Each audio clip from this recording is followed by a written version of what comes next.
All right, folks, we're just 2 minutes away from the show we've all been waiting for, The Lion's Den. You know it's about to be crazy, interesting, and downright hilarious tonight. If you've been here before, you already know why this is one of the few shows that keeps you glued to the screen the entire time. The host, fearless. What can I say? The man's a legend. Handsome, well-built, and an intellectual powerhouse. Quick-witted doesn't even begin to describe him. This guy handles every topic like a pro and never misses a beat. And you can't forget Keenal from Black Man Travels. Deep thinker, always dropping knowledge, bringing those big conversations that really make you sit back and reflect. He's all about opening up your mind to new perspectives. Oh, and when Ronan steps in, it's a whole different vibe. The man brings balance, discipline, and humor all wrapped into one. He's the kind of guy that can crack you up 1 second and drop wisdom the next. This is grown folks talk. No nonsense, no drama. Just real, respectful conversations. They get into the deep stuff, but they always respect everyone's viewpoint. You can trust the Lion's Den to bring real, unfiltered, adult conversations with that perfect mix of intellect and fun. You've got your popcorn ready, right?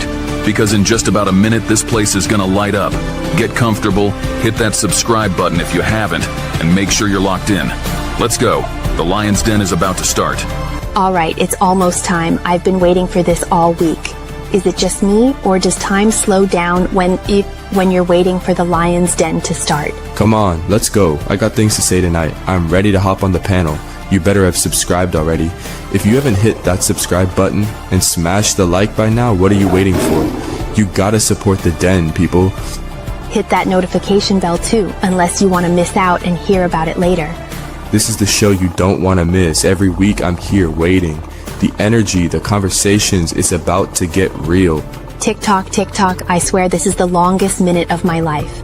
Tick tock, tick tock. The panel tonight's gonna be fire. I can feel it. Who's joining tonight? Let's go. Hit that subscribe button already. Yo, grab your popcorn, grab your drink. It's about to go down. You're not ready for what's coming. I got my snacks, my drink, And I'm locked in.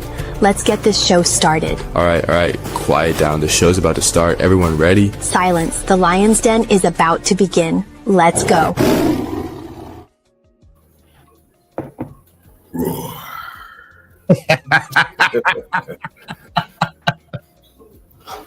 Oh man, we're all traveling, we're all dealing with our own lives, but I always am happy to see you brothers on live.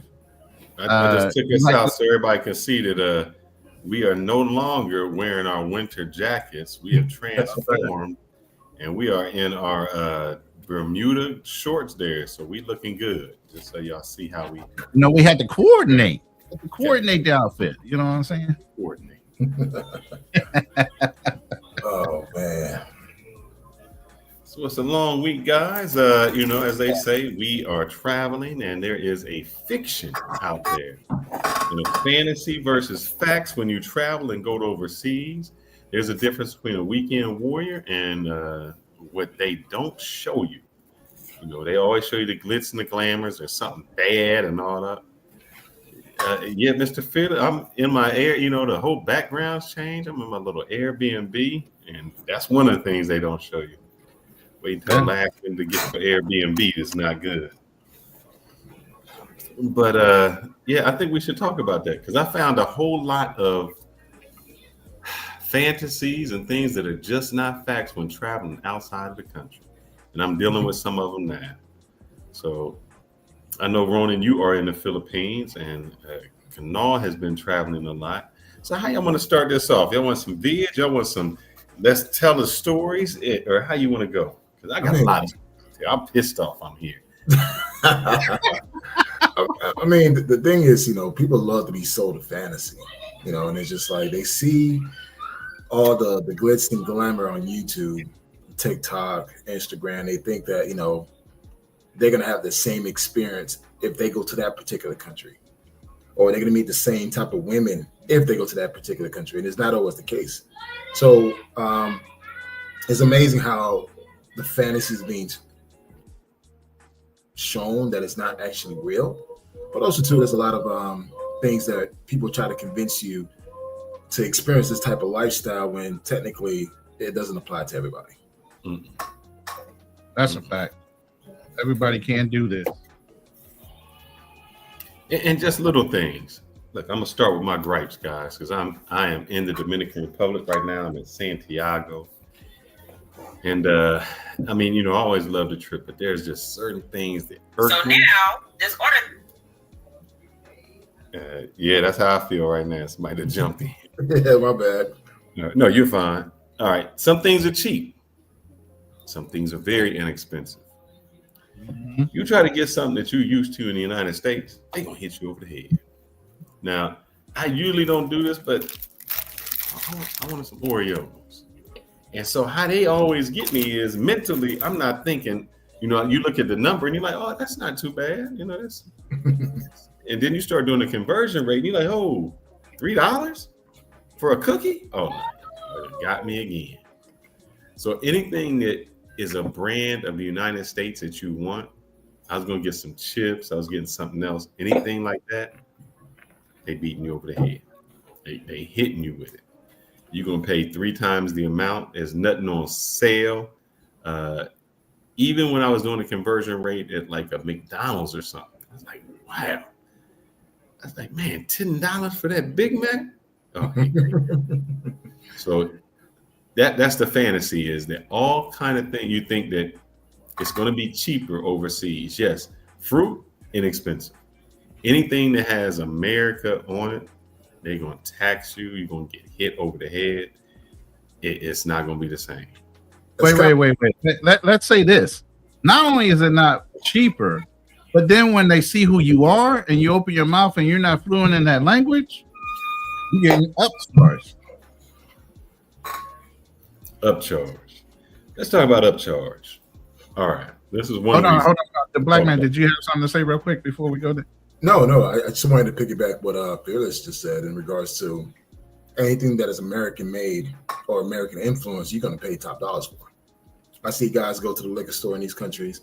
Oh, I'm looking for Hennessy. I'm looking for that Ciroc, that Crown. Like, you're paying twice the amount that you pay in the States for it, but they gotta have it because it's like a status symbol for them. Not realizing, like, listen, bro, you could get this country brand and it tastes better. You don't necessarily need to get the Ciroc of the world and the Hennessy whites, and you don't need to get that. Just stick to all the local stuff. But the thing is, these are the same people that this is their first time going to these countries. They want to go there, order these lobsters and steaks and all this champagne, not knowing that they charge you gringo prices. Keep in mind, wherever you go, there are 2 different prices. There's the local prices and there are the gringo prices. Majority of you guys are paying the gringo prices. And no, Melissa, I am not trying to escape the United States. I'm cool. I've learned that here's the thing. There's 2 things I learned. One, I understand Mexicans and I understand the Japanese. And what do I mean by that? The Mexicans, when they come over here and they be like, I'm not conforming. They be like, I ain't conforming. I'm not acclimating. And I understand. I cannot, as much as I've tried to put my mind to it, I'm complaining. And I'm not even a complainer. I can't acclimate. I just can't do it. I can't acclimate to a dude if it's 2 lanes. Why are you driving in the middle of the lane? You ain't picked a side. You don't care. And you're driving slow. You don't care what side you want. You're just going to drive right in the middle. Ain't made a determination for 2 miles. I can't understand it. It makes no sense to me. None at all. I can't understand how, even if it's 2, now let's go with this one. It's 2 lanes. How do you fit 4 vehicles on a 2-lane street? Oh, they driving on the side of the road at this point, and they already crossed over, driving against traffic to pass you. They doing both.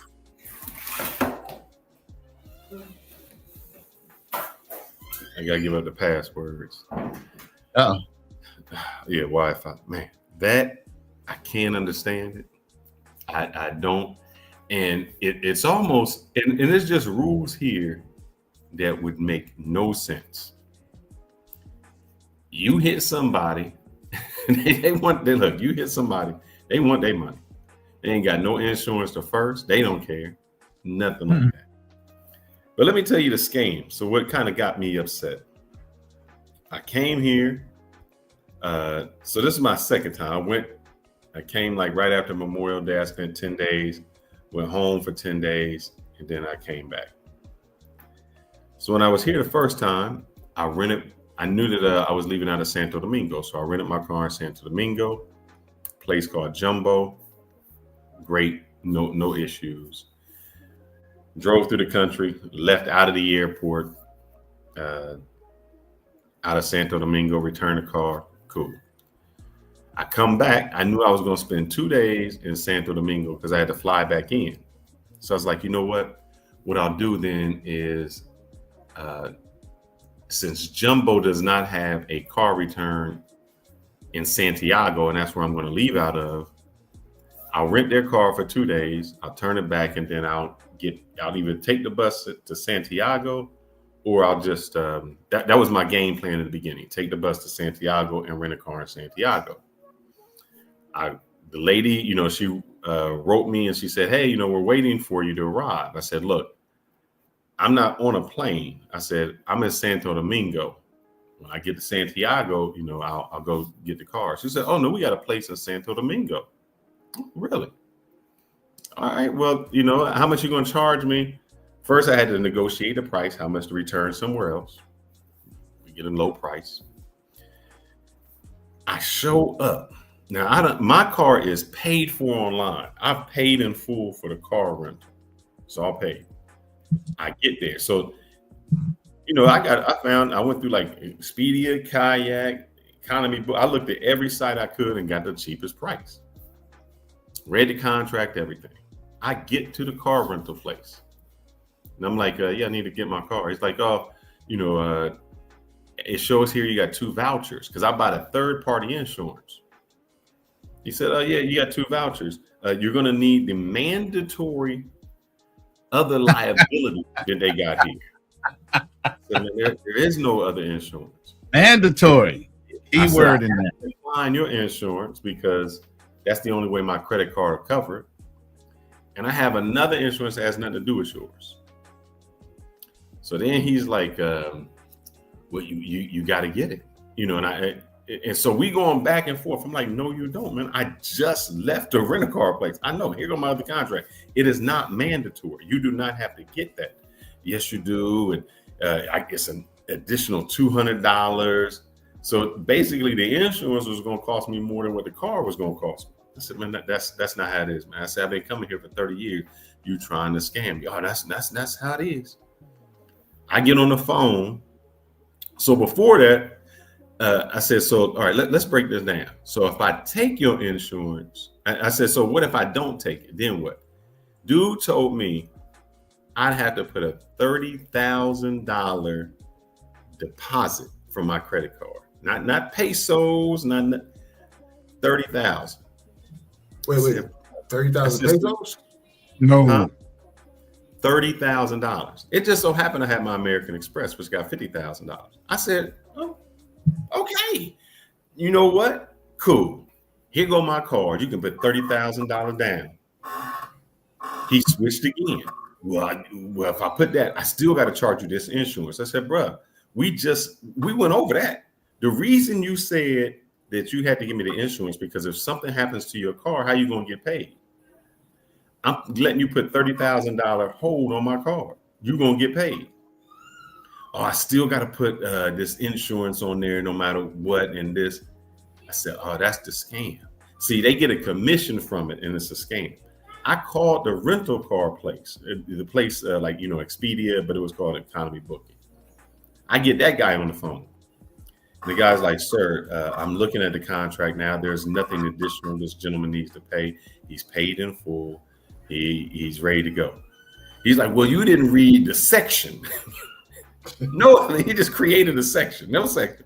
The asterisk, you didn't read that. He says, sir, there is nothing here. I'm looking at, there's nothing here, man.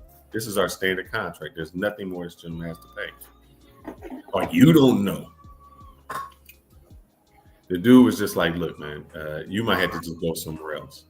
So the inconvenience. So let me tell you how inconvenient that was. Now I'm last minute. I got to go. The only thing that saved me was I accidentally kept the car keys to the other rental car place.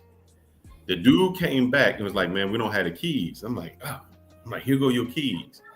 I said, matter of fact, pack up my suitcase and shit, and we're going right back to your car. Take me back. And he's explaining it to the guy.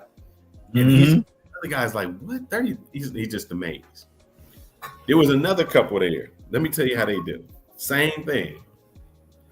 They said no, they didn't, want the insurance. It was, why are we paying this much?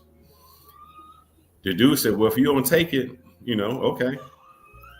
The people, they had got a shuttle from the airport to that car rental place.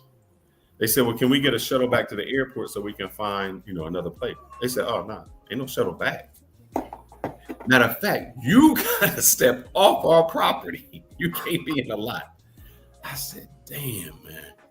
So what it let me know is this. And Kanal, if you've ever traveled somewhere and you don't know the country, you don't have a plan B for anything, they got you by the balls. Because you're there, you're thinking, I got my car, I got this, I'm ready to go. Especially if you got a family with you, you got your wife and your kids, you are almost forced to take it. They put you where you're forced. Because what you're going to do, you're like, man, I planned this out. We're supposed to be checked in. There was a black dude that I met from Connecticut. Let me tell you how they did here. We in line. He said, yeah, last time I was here, I didn't rent from them. This is when I went to Santiago to get my car. He said, I ain't rent from Europa car. I said, why not? He said, they charged me a late fee. And I'm like, well, he said for, been an hour late. I was like, well, I can understand. You brought the car back an hour and they needed it. He said, brought it back. He said, no, my plane was late getting here. They charged me a late fee for picking the car up. Oh, hell no. $200 late fee for picking the car up late. I said, you lying. He said, nah. He said, they charged me $200 because my plane was delayed and I got here. And they said, since I wasn't here on time, it's a whole nother, something crazy like that. He said, I've already paid. I can get here whenever the hell I want. I don't have to, if it say 3 o'clock, I already paid you. If I get here at 4 or 5, if I get here late, as long as I get here by this day, I'm good. I said, man, they see us coming. So the sad thing is, man, and I know we're getting back to this, the fact and fantasy of what you do. You have no recourse when you in these countries. They got you by the balls. You had, when you in the United States, it's like, man, I'm calling customer service. I'm calling, I'm coming up the chain. It's like really no recourse. You can call the booking place, but the people lie so much, like, oh, they showed up late, they slowed up this. So I made sure I whipped out my phone. What did you say, sir? Oh, wait, don't say it yet. Okay, now repeat it. I just need you to repeat it. And I'm recording so that whatever happens, you can't say I showed up late, that I didn't have a deposit, whatever you're saying, I need to record this. So when I contact my credit card company to dispute these charges, I have all the facts and we don't have this back and forth. So that's the thing, man. You go to another country and they see you as a tourist, they got you. They got you. At any time, they got you. And that's why those guys that get with those girls, and them girls know. The girls that those guys pay for, and it's like, oh, you don't want to, what? Did I say I said 100? Sir, you didn't understand my Spanish. I said 200. And you start fighting, all of a sudden they're like, all right, I know this is not your place. I'll start smashing stuff up. I'm gonna start doing something. I'm gonna get my money somehow. It becomes that. And we don't know it because in our mind as an American, there's just a way. Like if and don't go no place you think, like, all right, go to a restaurant. I tried that. Go to a restaurant, your food don't get there on time, don't get there nothing. Discount. He might charge you extra. Like your food don't, here you like, man, I think for like an hour, where's my food at? Sir, I ordered. Oh no, you still gonna get it. You ordered it. We cooking it. You still gonna pay for it, even if it don't get here for another hour. He's like, man. So these are the hangups, and people don't understand when you're in these other countries. The wife just, and I'm sorry I'm ranting, fellas, because I got a lot of rant. They done pissed me off. He said it's built up over the last few weeks. This is my tip. This is my tip for everybody. If you plan to rent a car, use your American Express card. Whenever I'm renting a car, I always use my American Express card. I have like 6 American Express cards. Also, try to find an American company. I know you're trying to save $1, trying to go with the local company. Sometimes it's just better to, if they have an Alamo or Enterprise or Hertz, use it. But how about Ace and who was the I stay away from Ace. I thought that was American. No. I stay away from Ace. Ace. Oh, brother, don't you stay far away. Yeah. I mean, no. Ace is a Miami company. I experienced them about 12 years ago. Never again. I experienced it when I went back home to Miami to see my mother, and they charged me out of the yin yang. And I said, you know what, motherfucker, I will never rent a car from you again. So again, now I don't care. I stick to my Enterprise, my Alamo, my budget, my Hertz. Hertz is my preferred number 1 rental car. I would say that. Enterprise is me. I've been Enterprise members forever. So guys, if you go into the typical places like the Colombias, the Dominican Republic, they have American rental car companies. Go ahead and use them. Now, for me, at one point, I was using local car companies, but I let my girl do it for me. Whenever I go back to DR, she rent a car under her name, and I just drive it. But for a first-time American, you want to drive in these countries, stick to American branded rental car company. Do not try to go with a local down the street because you're saving $10. Do not do that because they will get you. But here's the other scam, man. Here's the other scam. You know, all right, let me tell you this story. This real quick story. And then I'll tell you why. There was this drunk dude. You know, he came in, he was at his girl's house. He had this big burn mark on his face. And the guy's like, man, you got drunk. What happened? He said, man, I was drunk. I heard the phone ring. I picked up the iron and put it to my face, thinking it was the phone. Man's like, damn. He's like, that explained the right side of your face. But what happened up to the left side? He said, that fool called me back. Meaning he picked up the iron and done it to the second side. I say that to say this. I didn't learn my lesson the first time. Because I went back online, and this is how they scam you. This is how they scam you, Kanal.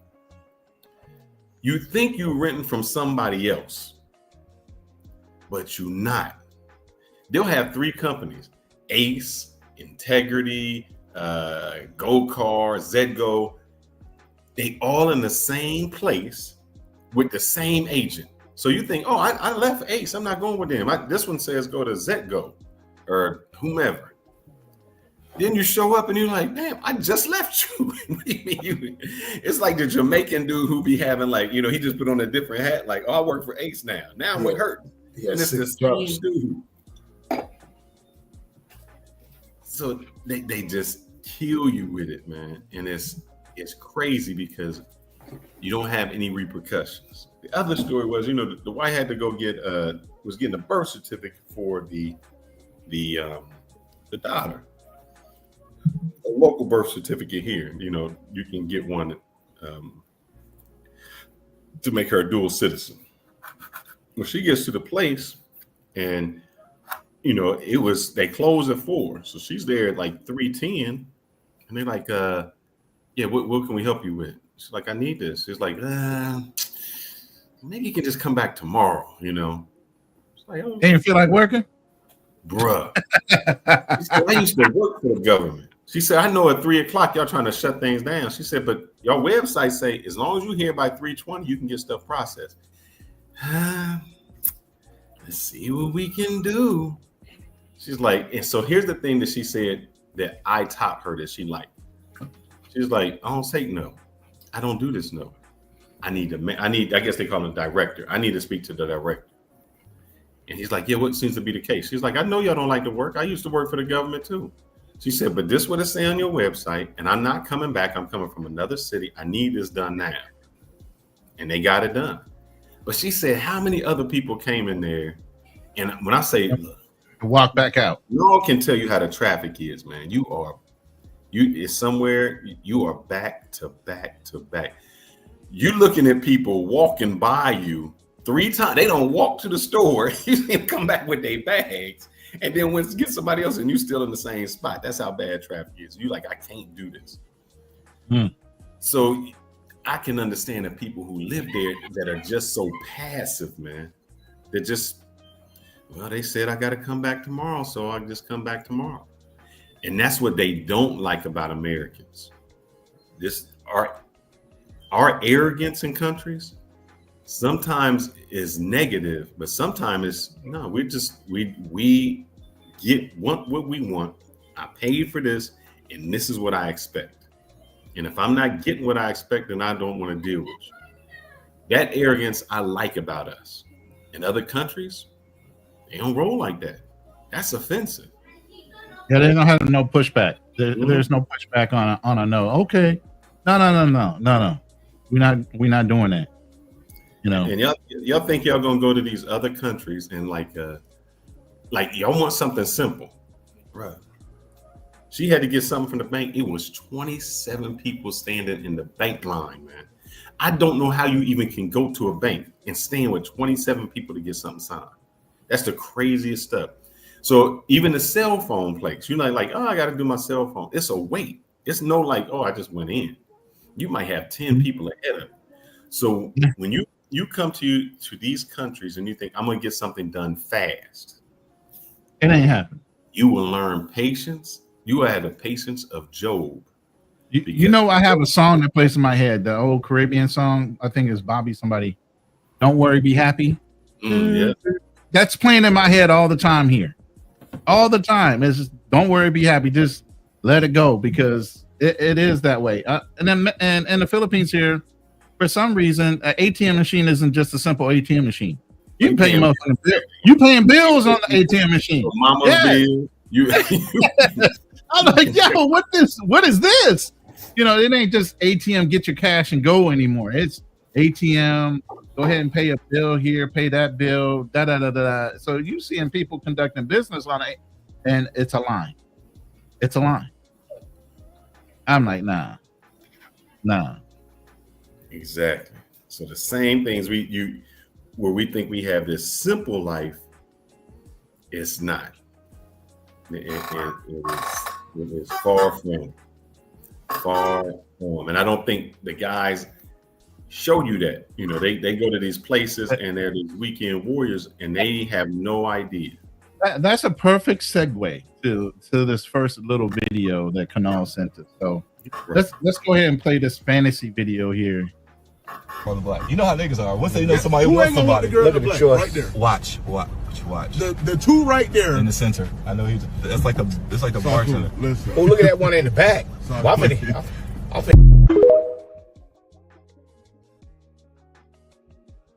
that happened everywhere. Y'all see that happening everywhere? It's everywhere, look like, right? It's funny. I made a comment to that video and they called me a hater. What did you say to the video? So they all pros. Yeah.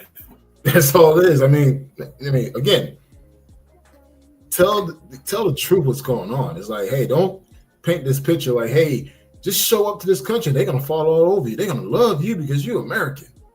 Bullshit. Like, let's just keep it real, man. I mean, maybe at one point back in 2010, 2015, but after the pandemic, everyone knows why you're traveling for. It is what it is.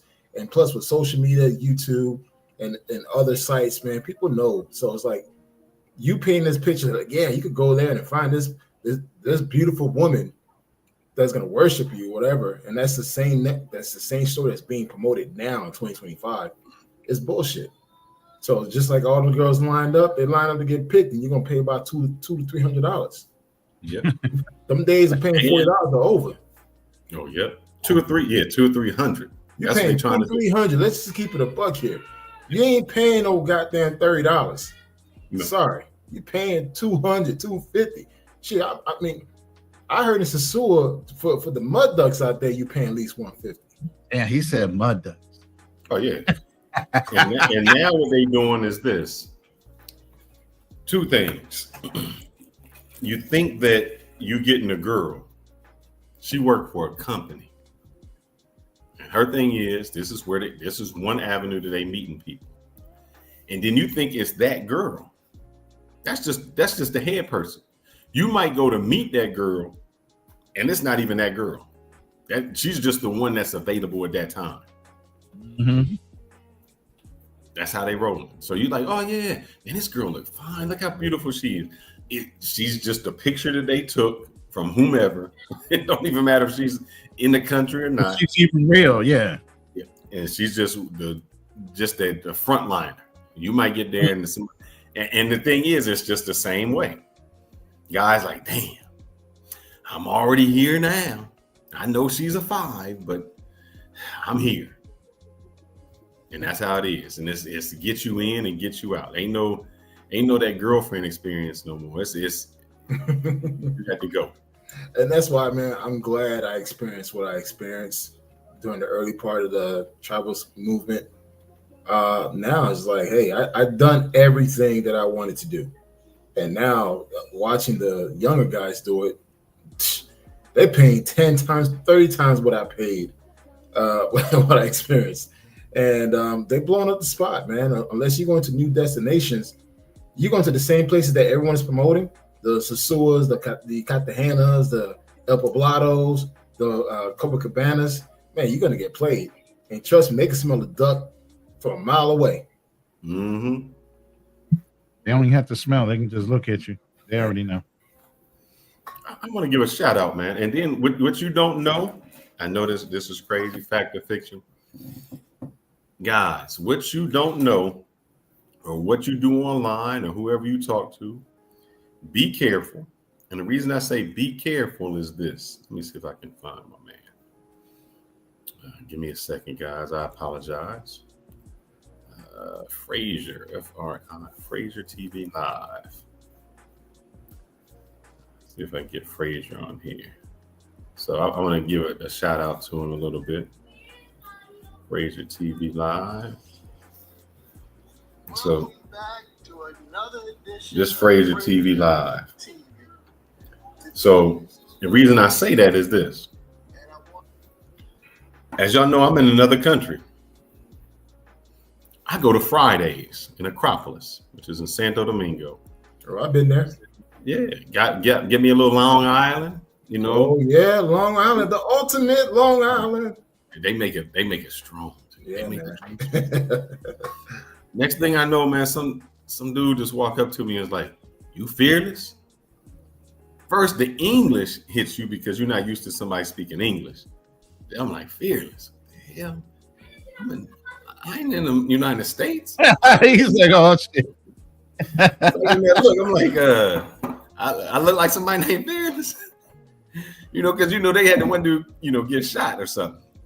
But I mean, he was cool. So I was like, yeah, what's up, bro? And he's like, man, he does a travel channel. He just happened to be in Santo Domingo, same spot, same place. And, we had some drinks, conversed together. I will say his content is different because he's going different places. He's like, oh, I'm in the city, I'm here. I say all that to say, you never know who know you. You somewhere because you got a lot of people watching and you say something, you don't know who know you and where they at. And if that was a dude who was like, I'm going to follow him out. I'm going to I'm going to do this. So whatever it was. Watch out for that. That's the fact and the fiction that people don't understand. You go to these places, they remember you. I went to Rio de Janeiro. I was in Copacabana Beach. 2 years later, I'm just sitting in this spot, almost by what's that, Port 5 or whatever that is. But I'm one over because I don't go to that one. Dude was like, Texas, right? Like, huh? He's like, yeah, Dallas, Texas. You're like, oh, hell no. from 2 years ago, this dude remembered me sitting there ordering from him. I was like, man, I said, bruh, time out. Just because I said, you getting a hell of a tip. Hell yeah, Just you can remember the face that long? Yeah, I was like, how can you be that? As many people come and go, it was that memorable. And so the thing is, I wouldn't have recognized him anywhere. And he was right on it. He was like, yeah, you did this. I was like, damn, man, you a beast. So be careful out there, man, in that space. Because you go to these places, and I say that was a positive experience. Right. Let's take some, you go to somebody, and you go and don't even know they are. Remember you. And you in that place, friend is a little different. So you walking somewhere, a friend on to you, talk to you, and you have no idea what you did. You go no, and you just make. Right. Is that me or is he glitching out? Black man travel. He's glitching. Oh shit, I'm glitching. Yeah, I think you got too many connections on that little Wi-Fi in the Airbnb. Turn off some of your Wi-Fi connections, bro. Hold on, while you doing that, I'm gonna play this next video. So one of the reasons that probably a lot of passport bros won't come to China is because it requires more personal investment than other countries. So for example, even though China makes it super easy with like the 10-year visa for Americans, it also requires you to probably learn the language if you want to be here, and maybe you need to find a stable source of income. And you know, some guys, it's just too much work, like trying to relocate to a country, learn the language. It's just too much work for some guys. So they would rather just, you know, settle for less or settle for, you know, good enough. And that's fine. Like if you want to settle for good enough, you know, good for you. But for me, I try to have high standards for my life, and I'm willing to put in the work and effort to get what I want.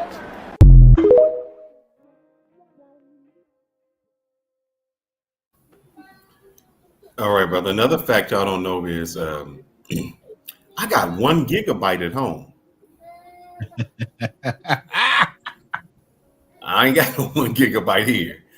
And for the same price I would pay for that 1 gigabyte, I might be paying for 10 megabytes in another country. And ain't no calling them up saying, hey, my Wi-Fi ain't working or something not working. They just like, yeah. And that's what it is. Mm-hmm.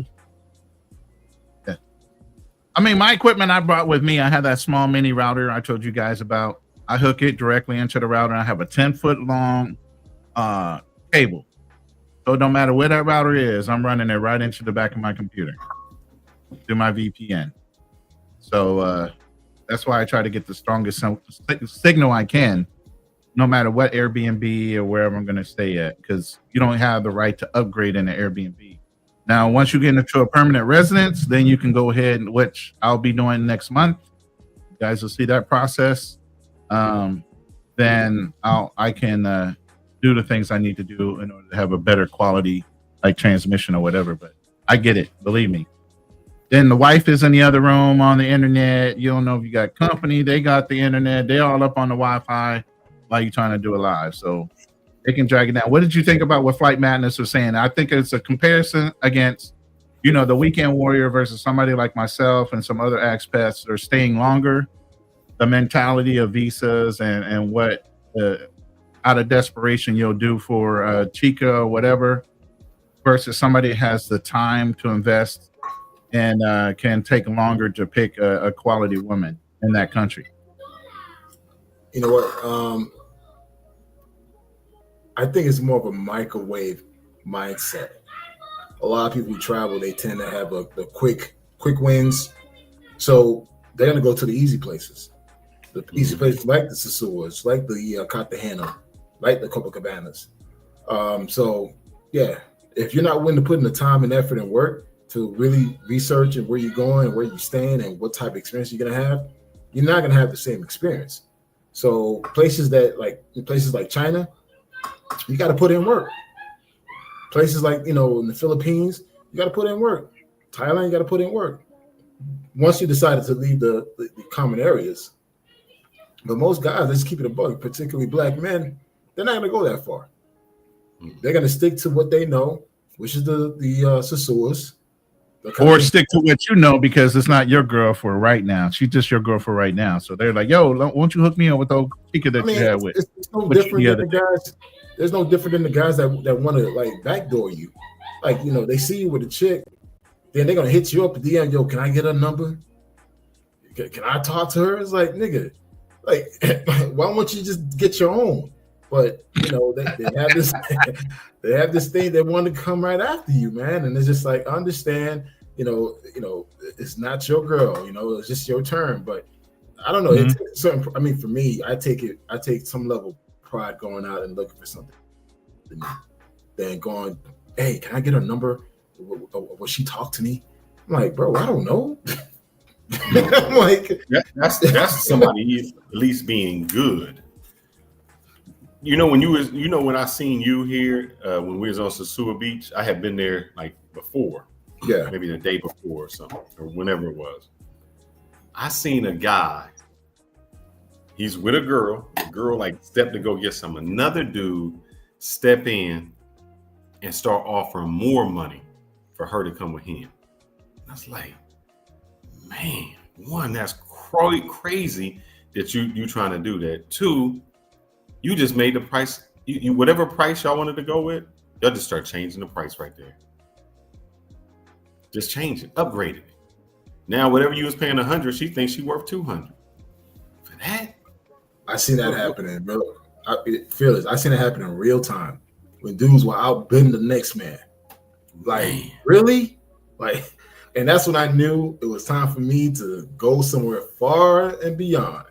And and it's still going on. Dudes still doing it. Let's get it twisted. Say you there with your girl.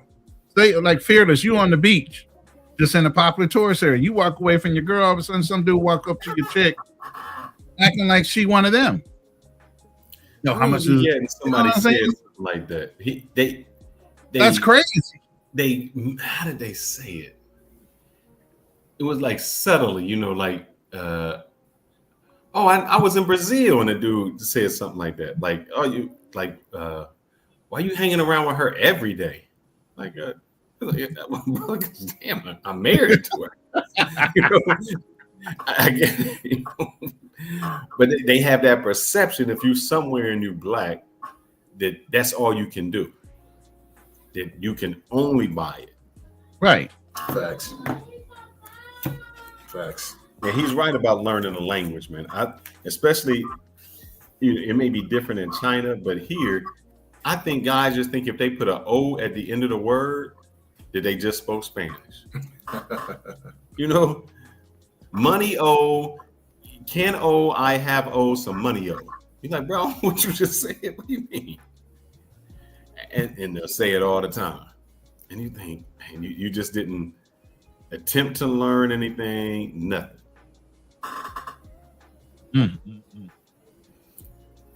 You know what? I'm gonna keep it a buck, man.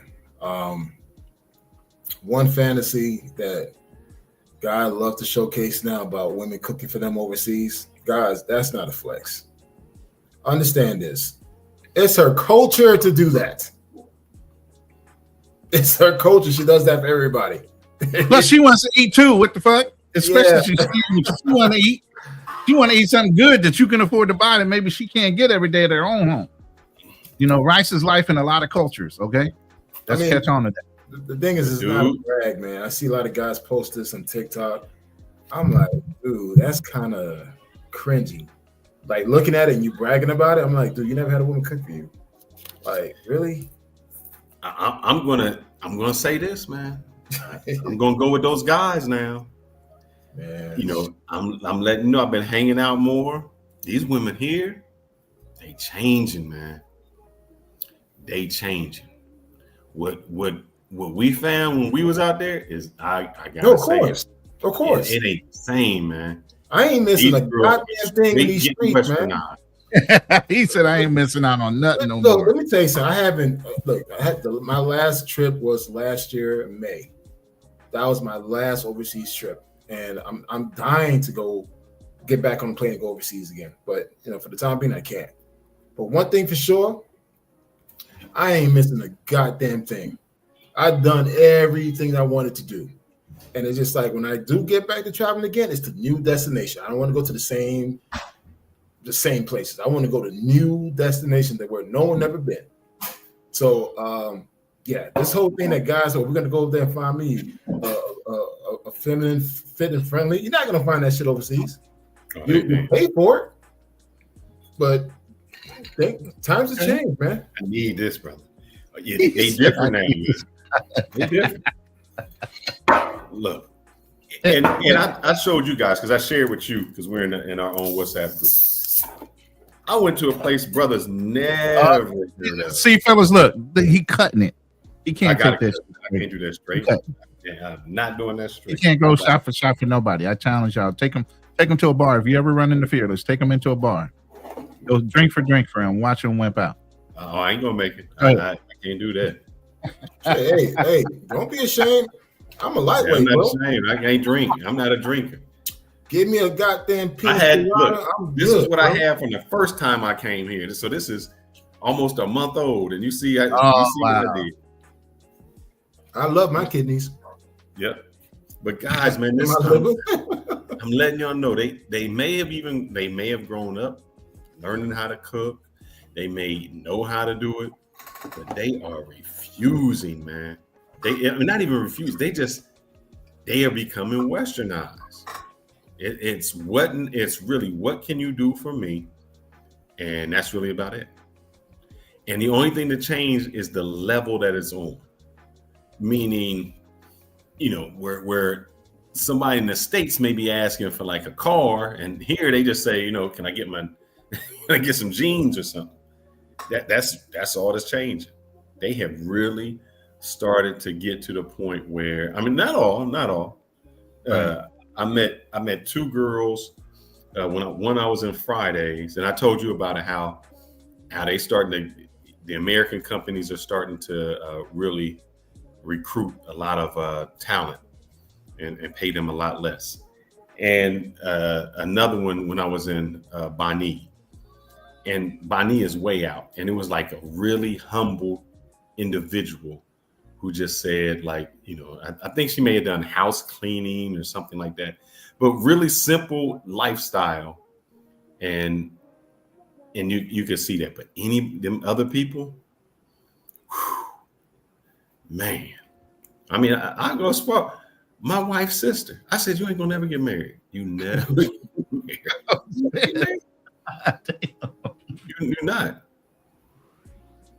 Because she has. Here's the thing. She's been to the United States. She speaks English like fluently, So her mentality now is United States. And it's. Does she want a foreigner as a husband, or is she trying to marry a local? I think she's gonna have a problem with both. She's gonna have a problem with a local because he ain't gonna make the local men want a certain type of woman. She's gonna have a problem with a foreigner, like an American, because they're kind of expecting that type of woman now. And that's just how it is. I was like, look, she not getting married. She not. And let me read this comment real quick with D Ward, because we need to touch on that just a bit. Always need to be on your best behavior, especially when you're a black man traveling overseas. You have to be a good representation or representative for other black travelers. Unfortunately, the passport bro situation, the passport pookies have blown up all the long-term work. Myself, Fearless, and other brothers, Black Man Travels, we were taught the old school way of honoring and leaving a good footprint behind us so that other people don't have to work so hard. Unfortunately, that whole system has been blown up, especially with YouTubers, people wanting just clicks and views and sensationalism.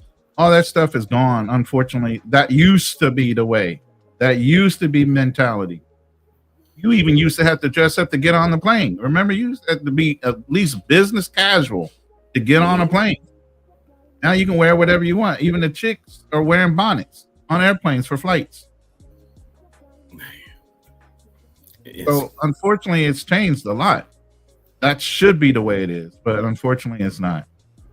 What do you think about that? Oh man, completely different now. Completely different. And I mean, I'm one of the people that said, you know, hey man, you got to go over there. You can find them. Now, granted, they are still more traditional than in the States. But I'm saying this. I think they are about 10 years behind. So in 10 more years, whatever you're dealing with in the States is what you're going to get there. So they're about 10 years behind. I'm going to say this. What do you think about this? I'm saying that the foreign women are about 10 years behind. And what I mean by that is in 10 years, they're going to be right where the American women are right now. I mean, honestly, I think it's going to be sooner because you have to understand. When I went to South Africa, women were protesting, wanting more women's rights, which is I don't blame them for that. Brazil, same thing. They don't want to be housekeepers. They want to go to school, become a better version of themselves. And again, I'm all for that. But for guys thinking that you're looking for that old school 1950s type of woman, you're not going to find that. You're just not. So this whole thing, you could go overseas and find this woman. I mean, look at Austin Holloman, one person. This dude been all over the world, still can't find a chick that could meet his needs. Because you're not gonna find it unless you're willing to compromise. If you're not willing to compromise and put in work, dude, you are fucking delusional. But they not putting it. A lot of the women ain't putting in the same work. And I'm talking about foreign women. That you know. But Fearless, you have to understand this. I met your beautiful wife, you know, and do you mind if I share a story about your wife? Yeah, go ahead. As long as it ain't, you know, a bad story. Be running around naked. No, I mean, honestly, look. Went to Cuba, you know, Fearless brought his beautiful wife. And, you know, she was comfortable being around a bunch of guys. And she still made Fearless her number one priority. And she made sure that we were taken care of. Her spirit, her friendliness, it's so pleasant to be around. And I think a lot of people, particularly a lot of men, don't know how to pick a good woman. I think a lot of men get caught up by just the sex part. Oh, she getting a good head or whatever. But they never look at what type of person this woman is behind closed door. How the way she treats the staff, the waitress, the waiter, the cleaner. These are things that I look at. And throughout the entire time in Cuba, your wife made sure that we were all good. Canal, you okay? You know, Trini, are you okay? It's just like she made sure that we were taken care of. And the thing is, that's hard to find. And I think a lot of guys, when they go overseas, they get caught up by the beauty and the sex. That's it. And guess what? They don't even know the type of attitude, what type of bullshit that they about to go through. Most of the guys that I know who have married to foreign women, they are now divorced. And they were divorced within 2 years because they married them for the wrong reason. She probably had her own motive, but for the guy, it was strictly for the looks, for the beauty.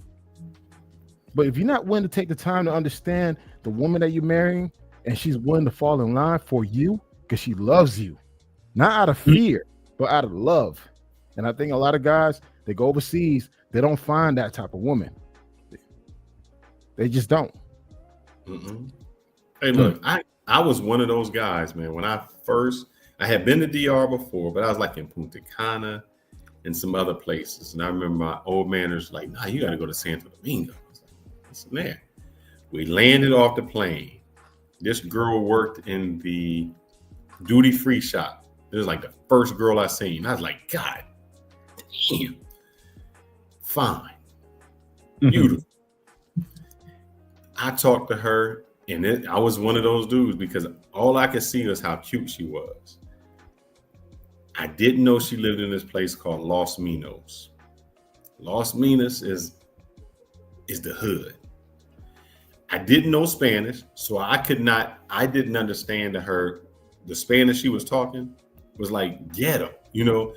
I don't know. I don't know the difference between good Spanish, proper Spanish, and bad Spanish. She talking hood. I thought that everybody lived the way she lived, you know, like that's just normal. When you come in from the airport, you just see on the right and left, like some some shanky houses, and I just thought, oh, that's just DR. Never knew. And so I would have fallen into that trap of just going one place, thinking this girl is cute. And if I would have brought her around other Latina people, they would have looked at me like, what the hell is wrong with you? And those guys don't know it. It's just like if you're in the United States, I can see a pretty black, let's just say a black girl, because that's who I would know. I can see a pretty black girl and be like, oh, dang. As soon as she opened her mouth and she got this, like, oh, she hood. Or I could see a white girl and she start talking straight black, but somebody else coming from another place who don't speak English couldn't understand. And so you guys get trapped in the wrong thing, man. And I was just like, what the hell is this? I was in the Matrix before there was a Matrix. And the sad thing, guys, and before you say something, Roland, every country has its own Matrix. Yes. So this whole thing about, hey, I'm escaping the Matrix, bullshit. You jump from one Matrix to another Matrix. If yes, long enough, it's the same bullshit. Yes, absolutely. You're jumping from one server to another. That's all you're doing. It's just a different set of rules, no matter where you live at. Yep. So let me read these 2 super chats Darnell put out. Appreciate you, brother, for the continued support of the show and the channel. Darnell Elliott, $5 super chat first at Black Man Travels. I was one of those dumb ass men. Happy my ex-fiance would cook for me like that was a flex. Man, speak facts. You 100%. That's, like I said, that's something they do anyway. It's the way they were raised. And they're going to flex on your pocket because they're going to cook what they like. You're going to pay for it. So why not? Second $5 super chat is, donation for residency fund at Fearless. You can correct feminism is spreading in Latin America. So he's saying you are correct. Feminism is spreading not only in Latin America, but Southeast Asia as well. Any place there's an internet connection and a cell phone, it's spreading. Okay. Southeast Asia is the king of playing games. If you guys don't know, a lot of Navy sailors and Marines have been over here since World War II. Okay. All these ports are corrupted. All these women have been taught and sold on how to talk that shit in order to get that money out of men. It's been passed down for generations at this point. Dice, he says, I put that super chat. When are you, brother, going to start doing consultations? Brother, I think we all are doing consultations. I got a whole big pamphlet of my IT consultations that I do. I got the travel consultations of all the places that I go. I just did one. I know I did one for, I think you know what? I need to stop doing them. I need to stop doing them because I think I go over and beyond for the people I do consultations for. And not too bad. If you know LJ, the vegetarian, you know, that comes LJ, Southern vegan. Yeah. So he even called me when I was here the first time. So I was like, look, he was like, hey, since you over in DR, can you scout out some of the resorts up in Puerto Plata? And I said, well, what you want me to ask him? This brother came back with a list of 20 questions. They speak English over there. So I had like the whole, I don't know what phone I got it on, like the whole interview, the English, I showed him the places, the why, all of that question. So this is after I had already done a consultation with him, but I did firsthand. I'm bringing you here so you can see everything around, you know, how you get to your excursions, how the drinks, what they got. So I gave him even firsthand knowledge of that. So I think I go over and beyond. And I think Kanal, or maybe you said it, even my IT consultations were kind of too inexpensive. Because I just I said that. I said that for sure. Yeah. Mm-hmm. Yeah, and my background is in finance and early retirement, insurance, stuff like that. So I do consultations in that arena. I will put something together for the Philippines thing. I was on Andre's show. A couple of people asked me about my acclimation and transition into being here in the Philippines. So I'm gonna put something together for that specifically. But yeah, I've always done consultations or been open for them. It's just I don't announce them on a regular basis. And Kanal, go ahead. No, I totally agree. It's I mean, as far as consultation, I do provide them, but just reach out to me. Any information you want to know, I'll hit you up. Right. So appreciate the $2 super chat, David Dice, my brother, my fam from over at Love Crossing Borders. Yeah, we do consultations. So I'm glad you brought it up because we don't promote it ourselves enough. Maybe, maybe I need to start doing it more so people are aware. But yeah, some information don't come cheap. Let me put it that way. I was in the financial arena for almost 15, 20 years. So I'm 57. I'm running around the planet. So I'll let you tell me how well I did. You know what I mean? So understand that everybody's price isn't necessarily a comfortable price to pay. But yeah, we do consultations. I try to keep you out of the weeds. And you know why a consultation is good? I'm going to tell you this. Just like if I was living here in the DR, I would need, even if it was not a wife, a girlfriend, I would need somebody who is from here to help me navigate. And this isn't like if you're coming on a vacation. I'm talking about navigate the things you need because you just don't know what you don't know. We have it. Oh, I can just go here and get this. And I can go here and get that. That's not how it works, man. Mm-mm. You going here might just be the first step to send you here to send you here. And you're like, I had to do all of that? Yes. That's just how it operates. Even the story with your rental car is a whole experience in itself. Yep.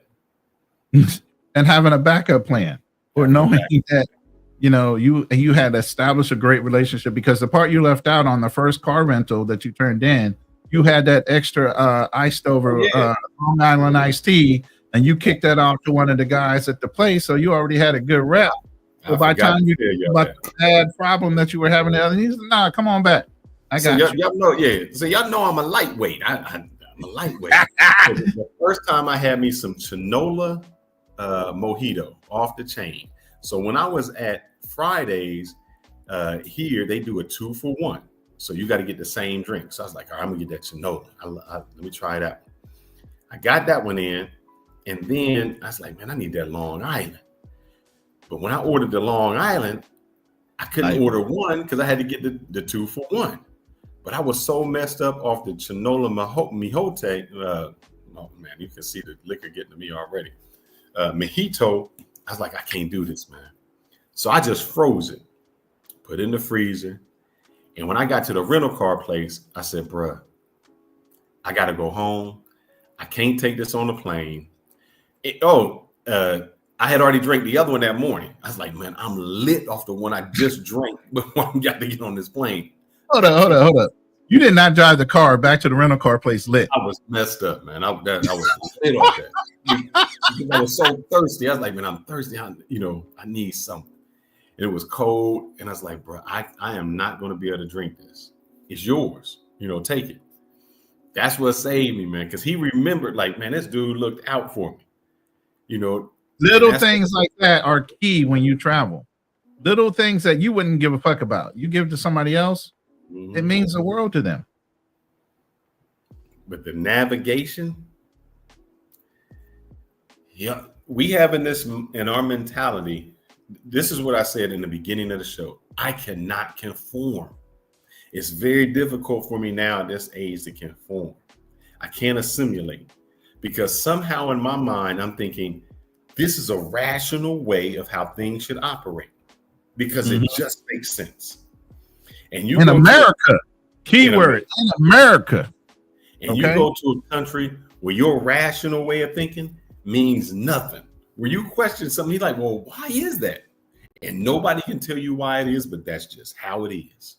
And you're like, this makes no sense. Can you tell me why? All right, look, I'm going to tell you something else that we don't do. I'm standing in line. The hell, this old lady coming up just jumped in front of me. I'm next. Ain't say excuse me. Didn't say, honey, can I step it? Jumped in front of me. Yep. So I'm next again. Woman with a baby comes up in front of you. Miss, how you doing? She give me the look like, what the hell you looking at? I'm doing right in front of you is what I'm doing. Oh, they do that in the Philippines too. There's priority lines. It's not even a priority line. No, it's you have priority based on. They have priority. So what I didn't know is in other countries, if you are pregnant, you have a child, or you are elderly, they can just come right to the front. They get priority. And if you thinking like, chick, who the hell do you think you are coming in front? It don't happen here. It's like that. That's just how it is. What can you say? And so those are the things that, living there, it goes. Oh no, Vietnam, brother, that I've seen a fucking refrigerator on a motorcycle. What you talking about? Yeah. A refrigerator. I said, how are these people moving?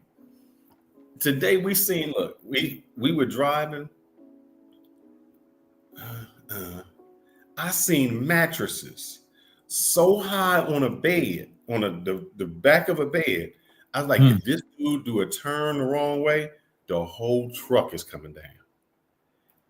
Movers, I don't know how they do it, man. You can fit, I've seen on a motorcycle, like you said, it'd be the family. The motorcycle driver, a kid, a baby squished between the dad and the mom on a motorcycle. 4 people on a motorcycle. Yes. They do it all. And ain't no such thing as safety. I think Chocolate Man in Thailand makes fun of that in Thailand. There ain't no thing as safety here. They don't put rails up when there's construction. They don't do shit. You walk at your own. Yeah, there ain't no OSHA here. Ain't no OSHA. They doing this these cable cars. I was like, and I seen how they building the steps to get down. I was like, there's no OSHA, man.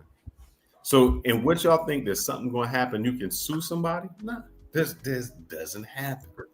They'll so sue you guys in one of these countries. You may get sick off the food because ain't no USDA. That's it. Yeah, got sick. Oh yeah, refrigerator, man. I wish the phone I got with my cameras, the phone that took it.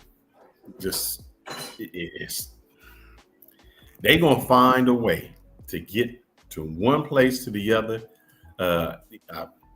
Propane tanks, tires, everything you think you can't put on the motorcycle, carpet. Just thinking of all the crazy things I see. They gonna use it and they gonna get it. All right, let's play our next video real quick. It's a white boy. I don't know the background on this one. Black Man Travels picked this one out, so I'm gonna let him shout out on what was the principle on this one. Here we go.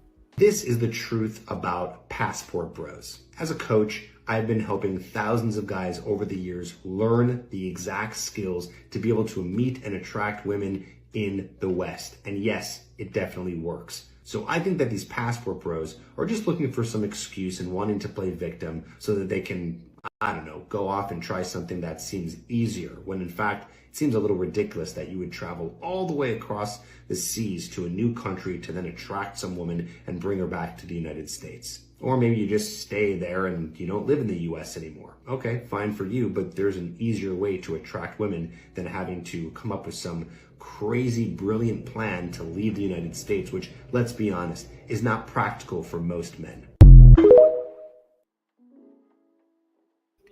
Yeah, I mean, my reason behind that is just like this whole notion about the dating coach situation where people are making money in this space, telling guys they need a dating coach to go overseas to meet people.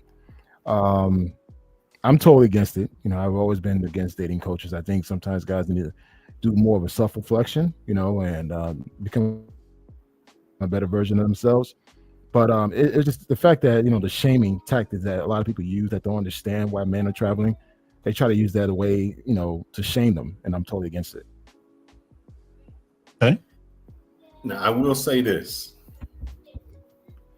Pound for pound, the women are beautiful overseas. They more beautiful. God, I got to give it to them. They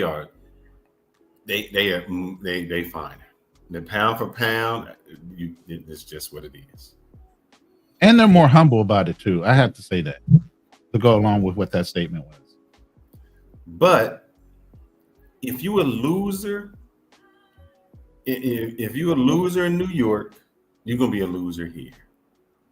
They're gonna pick up on it. They're gonna see it, and it's gonna be exposed, and it's just a matter of time. So, I think that the guy's mentality is, I can go somewhere because I might have a little bit more, that I'll be able to get something better. That doesn't always happen.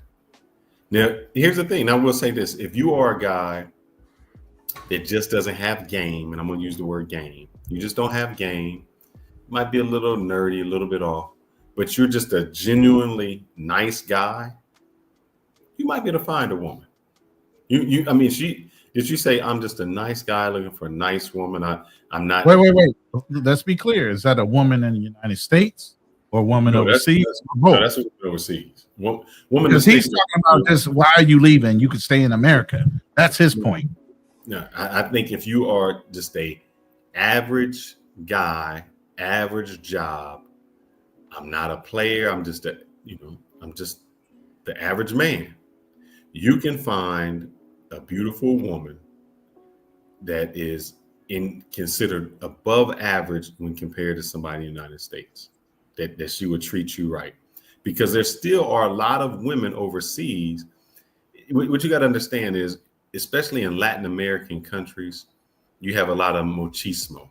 So they playing the games, the guys is out there playing. I'm sorry, Asian men are the same way. They got that whole edict too. Women are always 5 steps behind them. They always got to be the lead. All those things are still in Southeast Asian countries.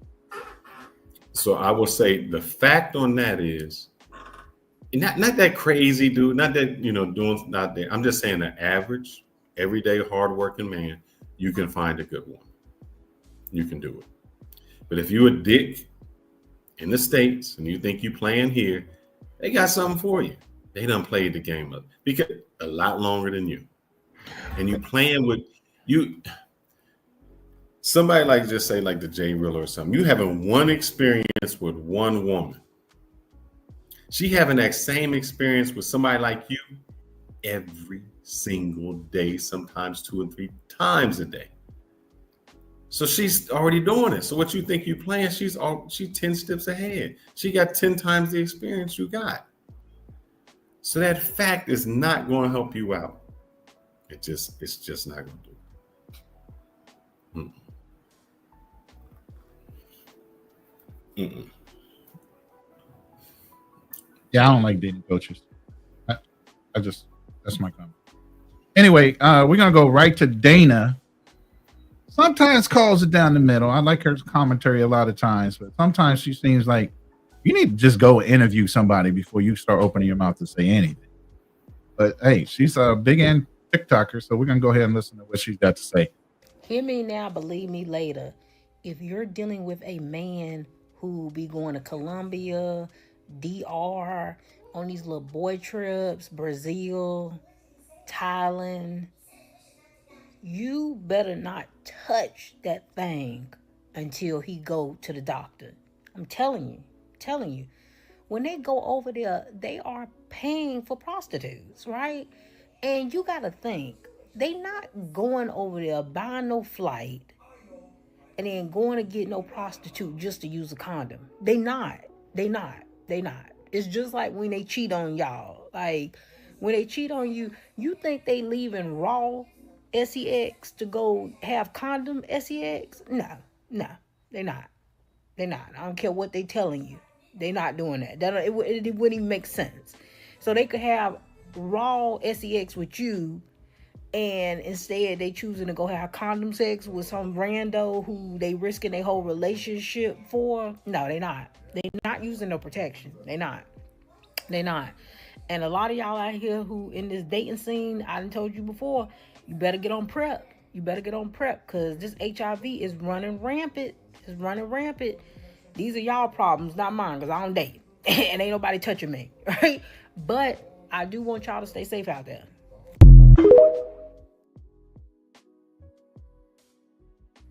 want to say I don't agree with her, but I can't do that. I'm in a group on my WhatsApp, and them dudes is raw dog heaven, man. But we just had a guy on the video. He Flight Madness. He claims to be a wild dog guy. So and got burnt. So yeah, there are guys out there like that, and there are high rates of HIV in a lot of different cultures. I would say Philippines as well. Yeah, and believe it or not, Filipino men that have it higher than females, but they're the ones having multiple partners in the Philippines with a lot of Filipinas. So, I mean, think about that. In the Philippines, did they? Because I seen that documentary we did, and it was almost like the women were like taken back, like you offended me. And so, yes, and so you're for a condom, it's like you're saying she's a filthy woman. This is a Catholic-based religion. They don't preach, and they don't teach sex education in school. They don't teach contraceptives because they're all Catholics. So there's a lot of negatives, just like back in the day with the Irish people, you know, where they were starting to overproduce and have a lot more children and not a lot of money and a low economy. So same thing in the Philippines, similar ideals, more modern, but yeah, it's same problem, big time problem. So let's go with the fact and fiction. Fiction. Man, she is fine as hell. She got a big butt and a smile. She ain't got nothing. Fact. That girl got everything. And she get mad that somebody gave it to her. And the fact that somebody gave her something, she gonna give it to everybody else because she mad. Man. My issue is the fact that American women do this a lot. They try to like position themselves higher and greater than women from overseas, and they quick to always throw this whole STD situation, not knowing that hey, we got the highest STDs probably in the Western world right now. We can call out several cities right now: Atlanta, Memphis, Miami, New York, Philadelphia. I mean, I could go on and on. Dallas, Houston. I mean, we could go on and on with the highest syphilis rate, the highest HIV rate, the highest herpes rate, but yet you want to judge a man for going overseas. These are the same women that actually sleep with the same type of dudes that got the shit. Yeah. These are the same women that having multiple babies from the same guy. So it's like when they quick to throw shade towards women in other countries, oh, you better go get your man checked. Shit, you probably need to go get checked because as of right now, the group that has the highest STD rate is black women, not black men. And I've never heard, and maybe could be it. I've heard of guys like, oh, well, I think I'm dating this girl and I think she's mine.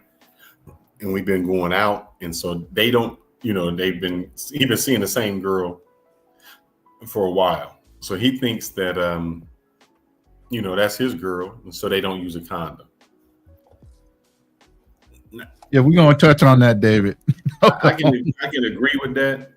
But what I don't understand is like a dude who's paying for it right then and there, not using it. Like Right. you just paid for it and you're like, nah, I'm not using anything.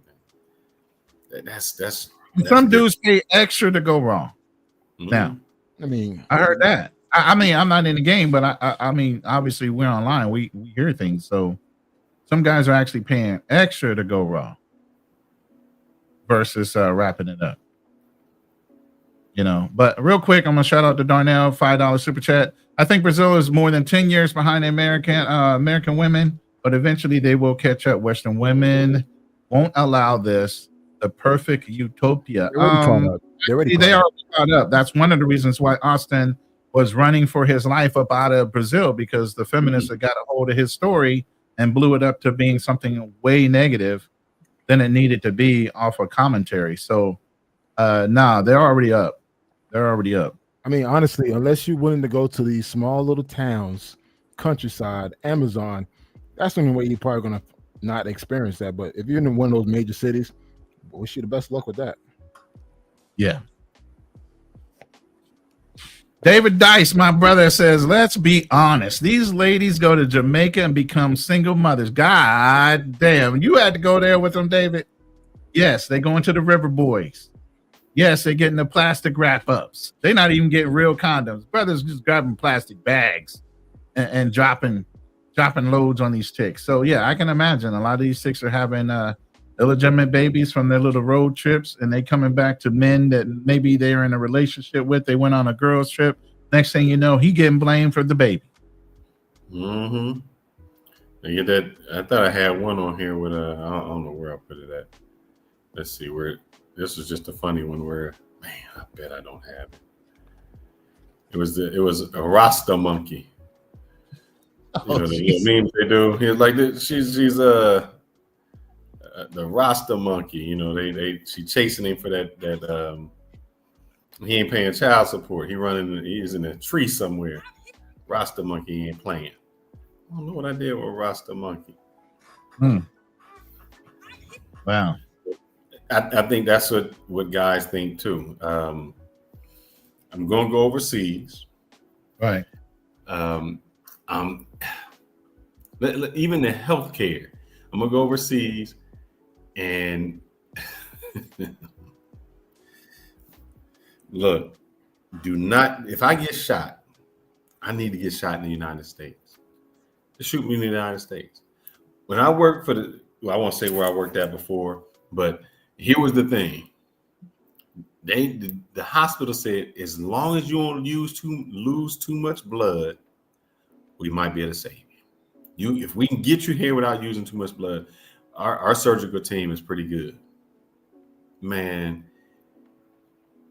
if you get shot, something happens to you in these countries, the first thing they doing is they going through your pockets. So they gonna take your stuff. Yep. They going through your pockets. They ain't gonna know who you are. Hospital, you may get there, you may not. Somebody was just telling me a story where the guy. I was catching the flight here, and I seen the guy. We're getting on the same shuttle, and he said his friend came down. He died down here. He knew he had some money, but he couldn't get his remains. He couldn't get anything back to him. It was just like, I don't know who he is. So you guys think, oh man, I'm gonna go down there and I'm gonna do this. That medical, I ain't getting no argument with these folks, because the hospital, you may not get there. And through the traffic here, there is no such thing as go right for the lights. Like, oh, the ambulance coming, let me go to the right. Not, and we waiting in traffic just like you. We know that somebody might be in a heart attack, dying, and it's crazy. Yeah. Anything on that? No.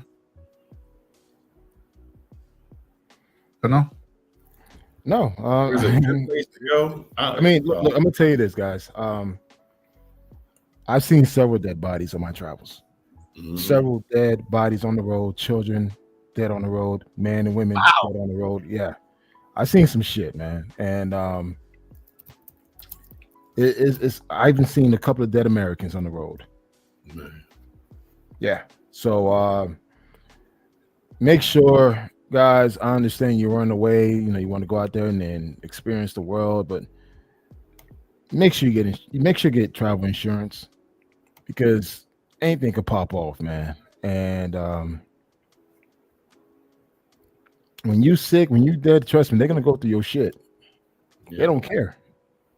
Depending where you are. They don't know who you are. Plus, if they're trying to find somebody to contact, oh, there's a couple bucks here. He won't miss that. At least I'm trying to save his soul. You know. Again, it's not everyone's going to do that. It's right. You know, there are some good people with good intentions, but just be careful out there, man. Because like, I remember one time I was driving on the road in DR. I was near Niagara, on the North Coast area, and I saw.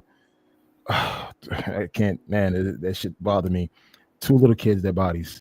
They with the parent with the father. They were on a motor concho. They got hit by a truck. Yeah. Oh. And when I something told me to look at my left, and I looked down, there were the bodies. And it happened so quick, and I'm like, "What the fuck did I just saw?" But I had to keep driving. I'm like, "The hell?"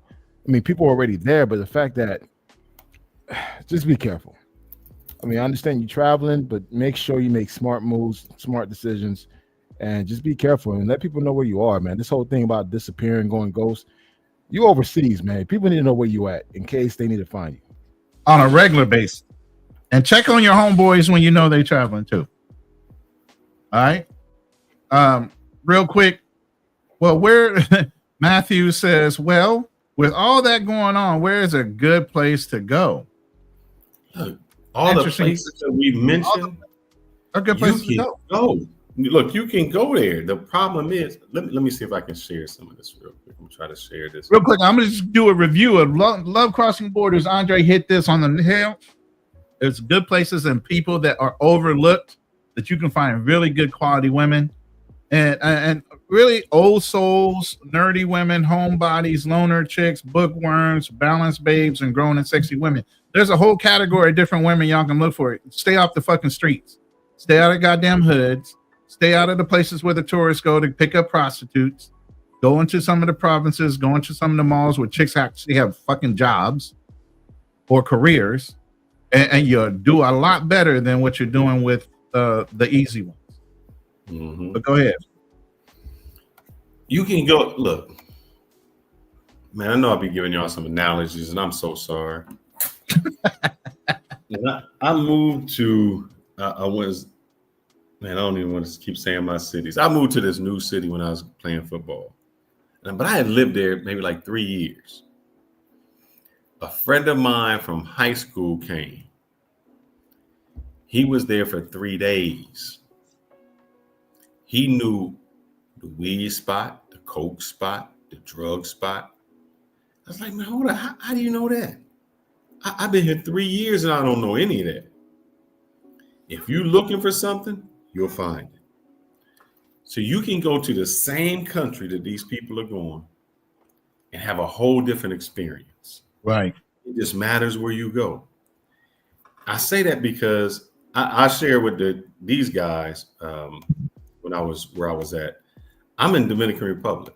I went, and let me see if I can even share this video images. I just left the sand dunes. People don't even know that there's sand dunes in Dominican Republic. I'm talking about where I went sandboarding down the dunes, like sandboarding. I went to this pink place here. It's the Pink River. I got my little look. It's like walking in the desert. I got my little sandboard, and I went sandboarding, just like you surfing down the hill, surfing on a wave. I just did that.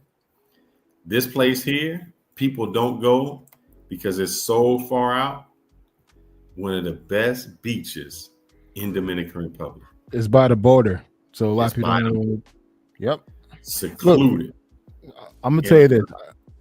Sorry. No, I was just saying the water is so clear, man. You see the entire bottom. An interesting fact, guys. I've been around the border, the north and south. Some of the best beaches, some of the best things to see on that island is near the border. But the thing is, a lot of people don't go to the border area because they think it's unsafe. You're safe. It's just a lot of people don't go because you got to do a lot of driving. So people tend to stick to the Santo Domingo, Santiago, Punta Cana, Sosúa, Puerto Plata. But trust me, some of the best beaches, some of the best gems within that island is in the middle. If you go towards the border area, south or north, I've been to Monte Cristi on the north part, to the south area as well. And man, it's some beautiful places in DR and Haiti. It's by the border. That's the thing. And you're finding a different type of person, male and female, meaning you ain't on the same. You're just on people who are more humble. So you can go to the same places these guys are going to, and your experience can be entirely different. It's what you're looking for. I'm gonna say this: some of the best baddies that I've seen. Oh my goodness, was away from the cities.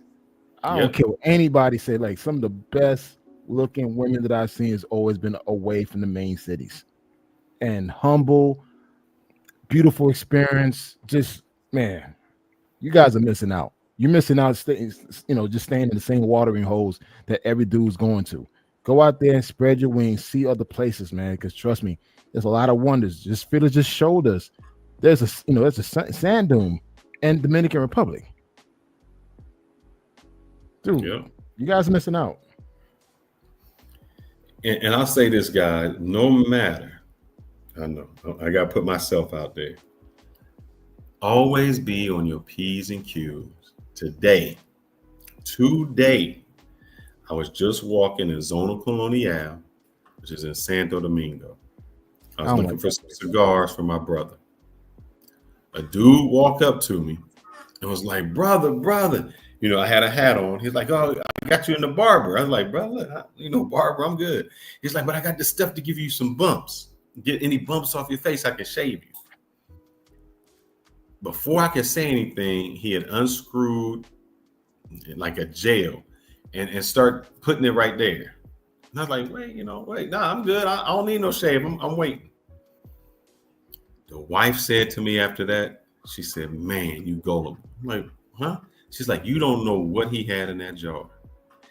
Just imagine he put something in there that would have knocked you out. I said, man. And I've been going places, and I'm so thinking about these cigars and thinking about getting her some ice cream that my mind wouldn't. Usually I'm on a swivel. I let my guard down. I said, dang. I said, I hope you would have helped me if something would have happened. She said, yeah, but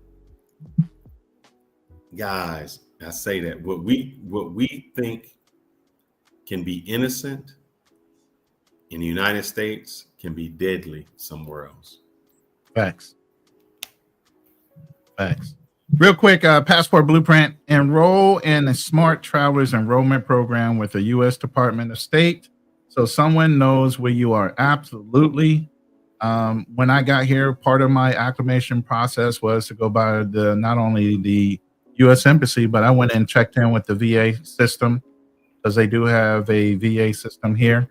So they knew I was in town in case I needed emergency meds or anything like that. I had that situation set up already. So absolutely, you need to know and be aware of what are your out points. Something went down in that country, depending on where you are. How do you get out? Who knows you there? What's your emergency exit plan? That's Passport Blueprint's great for that. So if you guys haven't already subscribed to his channel, you should go over there and subscribe. He has 2 different channels, and he talks on a lot of things with security and travel. So drop your link if you want. Passport Blueprint, appreciate the input. Real quick, let me get this $5 super chat out the way. Darnell Elliott again with the $5 super chat. Thank you very much. You have to stay away from the tourist places like Rio, CTG, Bangkok, etc. are not places to meet good women. Immerse yourself in the culture. Mm-hmm. All facts. But remember this, guys. I am married to a Dominican. I've been coming here a long time. I got a daughter who's about to get her Dominican passport. I am not Dominican.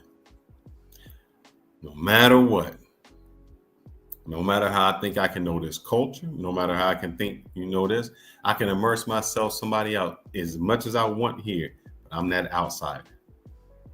And when it comes to something going down, they're going to let me know I'm the outsider.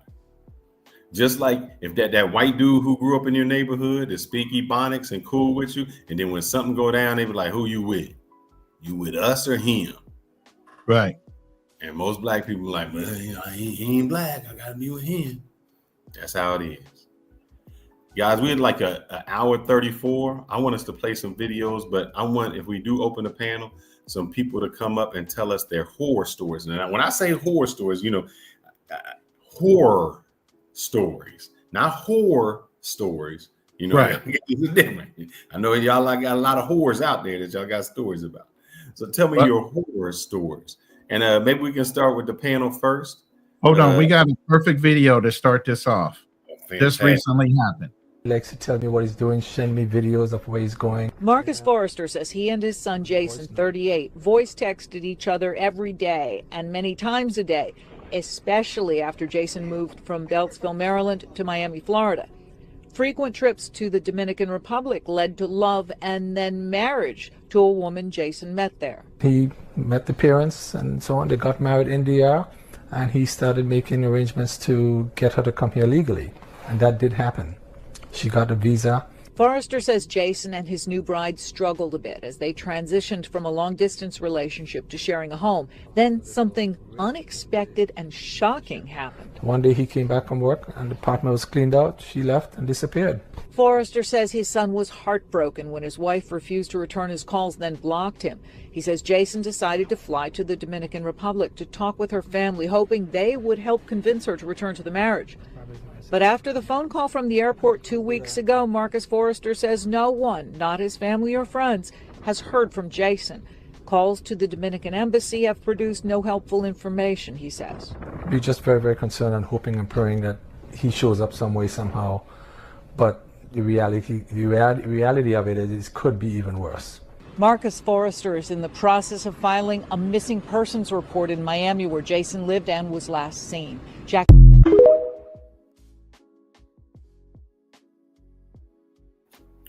Did they find Jason? No, Jason's still MIA. I haven't heard anything, tell you the truth. I don't know. Black Man Travels, you heard anything? Anybody in the chat heard any updates on Jason's whereabouts? Yeah, he contacted his dad. He was in the pussy. Oh shit. So they made up? Look, guys, sometimes that's good. You forget your look, Yeah. this brother got his wife so good he forgot who his family was. It's like me no black, me no black, me Dominican, me no black, me no black. He went to the me no black boy. He said, yeah. Wow. He got that put down on him, man. Yeah, he was found, all right. He was found in the cat. Man. Yeah, That's crazy work. Fantastic. Jason was safe 2 days ago. He said the crazy thing is his dad said he used to call him every day. They talked every day. So fact or fiction, when you go places, you forget where you came from. Yep. He was Andre, he was an outsider, but he was inside of something. He forgot where he came from. Man. Oh wow. So here goes another thing, guys. Sometimes, the truth is you can go someplace and just forget who you are. I mean, it can be that you can have that type of experience where you forget exactly who you are. And that's what he did. He forgot his name. He forgot his daddy name. He done went from Jason to Jose. I mean, hey, it happens. It happens. That's crazy. So what are you guys' horror stories, man? Jason found love and he got divorced, and he reunited, and she put the put down on him, and he came back. I already told you guys. Go ahead. I think for me, like I was in South Africa, Johannesburg. I think I shared this story before. I went to a strip club. It was after I went to one club, decided, I'm still up. Let me go continue the night. So I went to a strip club in the rough part of town. And I had a great time. I had a real good time at the strip club. And decided, okay, it's 5 o'clock in the morning to get back to the crib. Decided to get a Uber, not knowing that there's a beef between Ubers and taxi drivers. So I'm waiting in the corner. I see some taxi drivers, but it's, I feel like, I don't feel like dealing with them. And they just do it. Uber is cheaper. So I'm waiting there. The taxi driver's looking at me. I'm looking at them. I'm like, okay, waiting for the Uber guy. The guy pulled over. The Uber guy came. The guy in the car, all I saw as I was entering the car, a dude was running towards me with a brick. And the Uber driver said, get in the fucking car. Wow. I threw myself in the car. The guy got so close, he threw the brick through the windshield. Man. While I'm in the back seat, the Uber driver is driving super fast. I think we're now being chased. So he's driving all over the place. I'm like, what the fuck? I'm leaving the strip club thinking everything's all good. Saw some nice, titties and stuff. And I'm had a good time. So I thought I was going home and go to sleep. Man, I'm scared for my life. And we had to go, and the Uber driver decided to drive directly to the police station. Then the taxi driver stopped following us, and we were there, put the police report, and I was able to get a police take me back to my hotel. But yeah, that was one horrible night because it happened so fast. From having a great time, seeing a bunch of naked ladies dancing, to like didn't know what the hell was going to happen to me because I decided to order Uber, not a taxi driver. Man. And that's a great all this point. happened in 2018. It's a great point that you can go places and you don't know the political climate. You don't know what's the right or wrong. You just think I'm someplace doing something and have no idea. And you might be dressed like the Ku Klux Klanman in the middle of the hood. And you're like, I don't know nothing about this. You got on a pair of Nikes and they don't like Nikes because they done protested and you have no idea. You just an innocent bystander. And that's just, unless you're immersed in the culture there, you have no idea. And that was one of those things. You don't know the beef that was going on. You just find yourself somewhere in the middle. Somewhere in the middle. Rona, what's your horror stories? Hold on 1 second. Trying to give our brother props. Shout out again to Andre with Love Crossing Border. Appreciate the super chat. And right now, my horror story is going on, and it's not a horror story of danger. It's a horror story of being an American and being financially able to pay for things. I thought I had secured the lease. We had on Word. We were working on the contract, and once the woman found out I was a foreigner and American, the price shot up over 10,000 pesos per month. So on principle alone, could I afford it? Yeah. But on principle alone, I was like, okay, we need to find another place just in case, because she's going to keep on inching that thing up until I officially move in. Found another place with a retired naval guy in the same community. So I'm not losing out on the safety aspect. You have to look out, even when your girl is doing the paperwork and doing everything to get you that great price.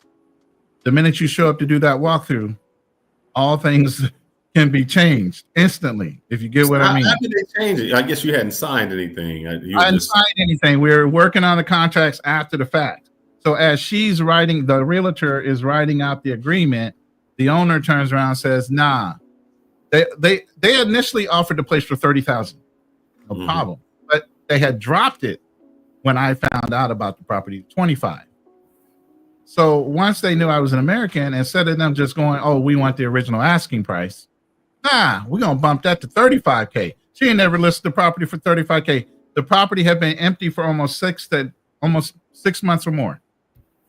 No interest until she dropped it to 25K, and here I come. So she wanted 35K. And at that point, had kind of cut off communication because the realtor is like, wait a minute, you're making me look bad. Your asking was 25. He met your asking. Now you want to exceed even your initial offer to 10K more because he's an American. So the realtor started challenging her. So she backed out of the deal altogether. And the realtor was diligent enough to find me another place, but I have to wait until the 15th to move into that place. But that deal is done. I got a signed contract. Everything's done now. But yeah, So she was fine with losing the money? She was fine with losing the money. Really? Or the realtor just cut her off. Whichever way it was. I'm not going to dig into that. I don't care. Because once the ethical part of you trying to raise up the price, even though it's affordable, how much more are you going to do to me later? Can't do it. I just had that speech, man. Right. And we got to go back to the car rental place. Right. When I was at the car rental place, I left out. Steven chased me down. Steven? I still don't know the dude's name. Steven said, oh, man, look, I seen what happened in there. If you need an SUV, we got the SUVs for $30 a day. I said, well, Steven, let me go to the place that I booked online. If they give me an issue, I'll be right back because I'm already taking care of it. Oh, man, yeah, we got you. That was the place I came. They tried to do me wrong. I came back. Man, do y'all know what let me find something. Let me see if I can find this. Let me see. I don't know. Let me do this. While you're doing that, real quick, $5 super chat from Darnell Elliott. Thank you again for contributing to the show. Imagine trying to find a good woman in LA. Is it possible? Yes, but what is the probability? Female nature is the same regardless. It is. It is the same when it comes to oh my God, the word escapes me. Hypergamy. But it's the way the woman was raised that makes the difference. The woman was raised to be a wife. The woman was raised in a good principled faith. The woman was raised and still continues to re-educate herself on how to treat a man, how a marriage should work, and all those things. It is different. Whether it's abroad or here in the United States, it's possible. But what's the likelihood? You're going to find them a way easier overseas. You know, I hate to repeat that these are some of the same facts that Andre brought up on his live as well. These women can be found, but the probability they're going to be found a lot easier abroad than here in the United States. I've dated a lot of great American women. I'm not downing there are not great American women here, black or other, you know, but it's way easier per capita or per person to find them overseas than it is here in the United States. I'm going to be a dick here, man. Fuck that. a lot of these dudes don't fucking, a lot of these guys that go out there so-called looking for wives don't know how to be a fucking husband. Boom. So all you motherfuckers out there who think that, hey, it's always about the woman, it's the woman falls, women this, women that, look at yourself in the goddamn mirror, because most of you guys don't know how to be a fucking boyfriend, better yet a husband. So before you start going out there looking for a wife, check yourself, man. It's like, I see a lot of guys, they take that same bullshit game plan they do in the States, take it to these other countries and do the same shit they do to the women in that country. Felix, you've seen it. Yeah. Like, let's call the shit for what it is. You guys, a lot of guys want to go ahead and blame it against the American women, the Western women. No, nigga, it's you. Sometimes it's just you. You the problem. I'm serious, man. I've been around a bunch of dudes, man. They always quick to throw women underneath the bus. Motherfucker, it's you. You antisocial, no personality, no sense of humor. Dude, it just, you stale as fuck.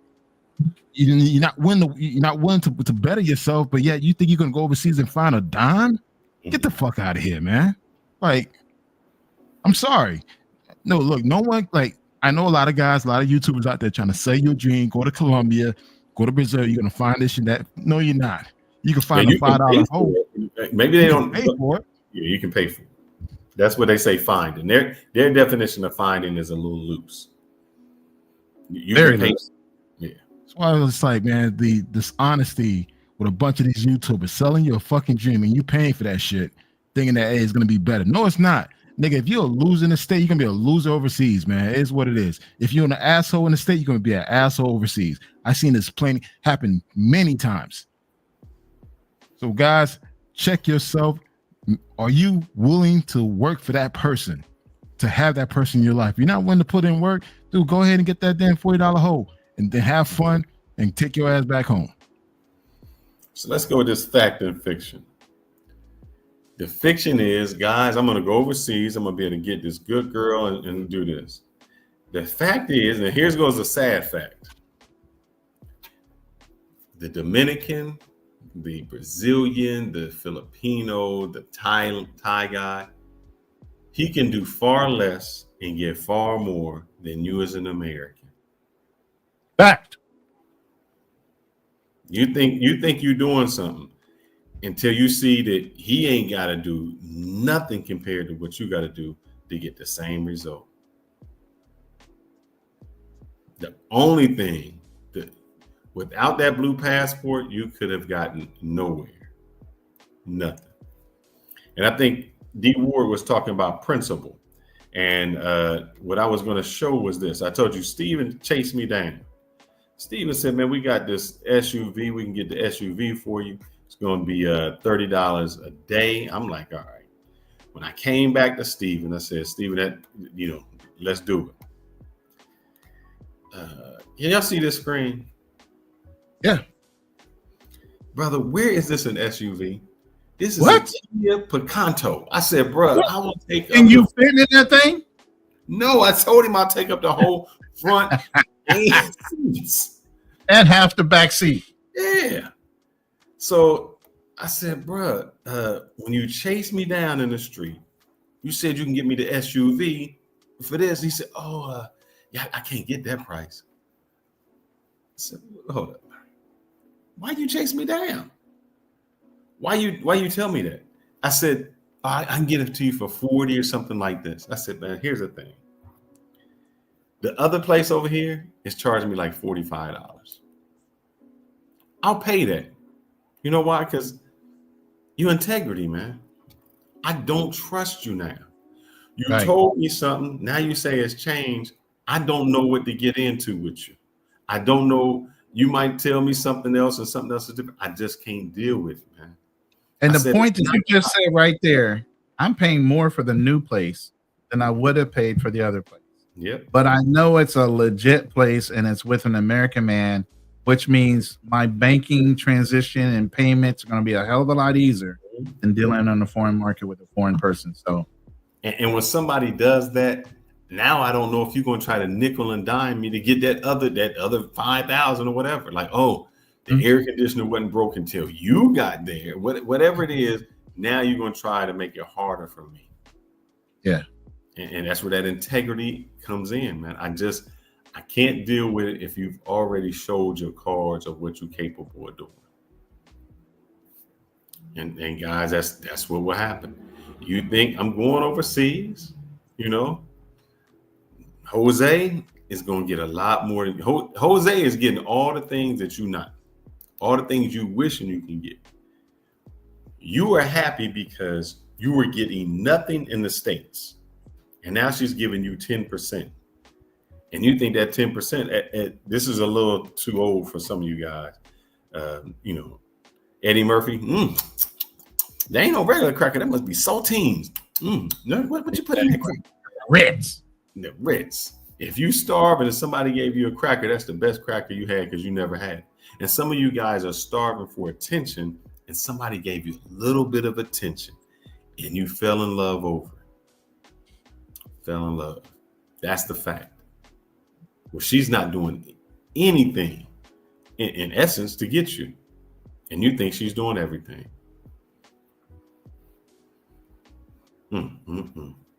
All facts. Every time you say facts, I guess I gotta go ahead and get a little bit more. Come on, your drinks ain't real drinks. You keep cutting the shit. Hey, that's a good shot right there. It's a shot. No matter how I cut it, it's still a shot. It's going down the same way. It's a watered down shot. That's a fancy shot, bro. Sorry, gotta be real with it.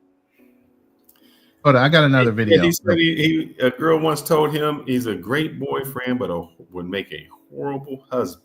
I've been told that many times. Yeah, I've been told it because I was a great boyfriend. We go out, we do it. There's no drama. It's this, but as a husband, it's just like, there's too much you still doing and going out. I can't be with you like that. You're not ready to settle the way I need my husband to settle. At that point, yeah, you want, brother. What did I say, Drew? What did I say, man? I only drink. When I'm in another country, y'all can see I got the pesos from another country. He's not doing shots, Drew. He's doing cut drinks. A shot is straight up. That's not a shot. That's just a mixed drink. A mixed drink. Belly up to the bar, bro. That's what you're doing. You're not taking shots. But here we go. I'm gonna play this one real quick. I swear, Americans think that every country that is not America or Europe is just an uncivilized war zone ran by savages. The reality is, every city in the world is dangerous. New York City has tons of crime, but you don't see people commenting stuff like this when people post about NYC. At the end of the day, if you're traveling consciously and are aware of your surroundings, you'll be fine. A random girl gives you an open drink at a nightclub, you probably shouldn't drink it. It's 2 a.m. and your Airbnb is a mile away, you probably should get a cab. After doing research, you see the club you want to go to is in a bad part of town, don't go. Really simple common sense, guys. Americans tend to have a distorted perception of Latin America due to media and propaganda. These places are not savage wastelands. They are civilized cities filled with good people and amazing culture.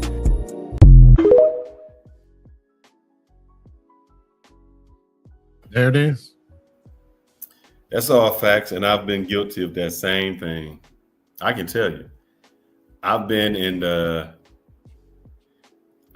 Bogota, and I've been at their center, and I was going to the Park 93 where I usually stay. Oh yeah, it's like a 10-minute walk. It's 3 a.m. I'm okay, and I've walked. And I'm thinking, I'm big, I look threatening, but yeah, I see he's right. I did a super shot. And look, hold up. Let me see if I can pour this out to a cup. Just to let y'all know. Give me a second. So I'm guilty of that same thing, guys. And I gotta stop doing that.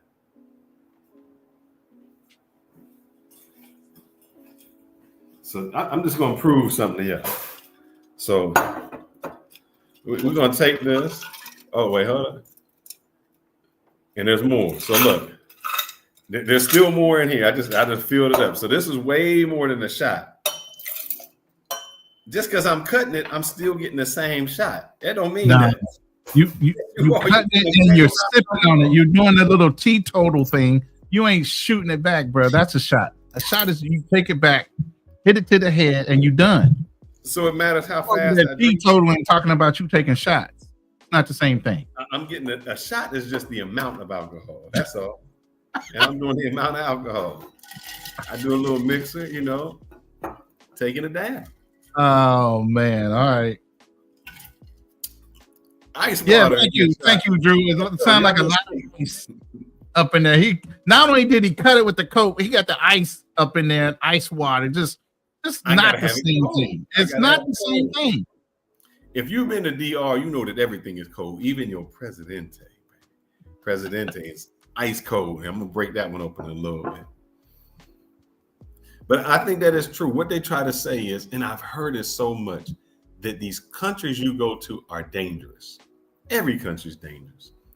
If you put yourself in certain situations, you're gonna feel it. You have to treat it. You have to be on your P's and Q's, just like any place you've ever been. So it's not that it's more dangerous. We just, you just hear about it. Just like they say, oh, this place is more dangerous. Nah, it's just you hear about it more. If black people are always in the news, you think every black person you come across is going to rob you. No, that's just the perception that they have. So we only, as many guys that travel, let's just say there's one death a month of a passport bro in Colombia. That's a lot, but let's just say that. That's 12 in a year. How many brothers are traveling there every day?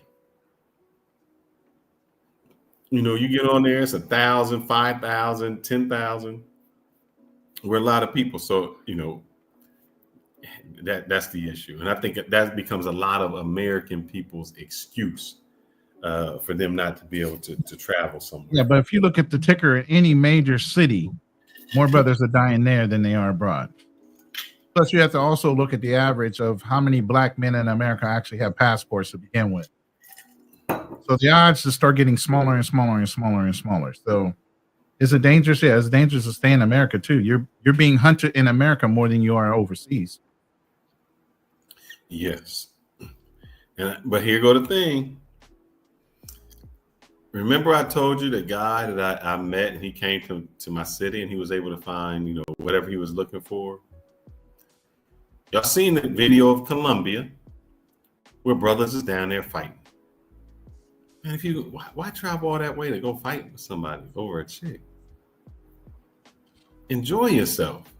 Can we not enjoy ourselves anywhere? So the fiction is, oh, we should be able to do some things outside. The fact is, it's a scarcity mindset. Ghetto is ghetto, man. Pookies, you can't change where they come from. It's a scarcity mindset. It's a scarcity mindset with a lot of guys with little egos who feel like, hey, you know what? I got to be the bigger dog in the group. So I got to outshine, floss, make someone feel small any way possible, even overseas. I've seen this shit happen many times. And these are the type of dudes I stay the fuck away from. Look, when man, you get older, I'm asking, man. My thing is, I don't want to be noticed anymore. Nah, I move underneath the radar, man. I don't need to know everybody. I don't need to like be part of a group.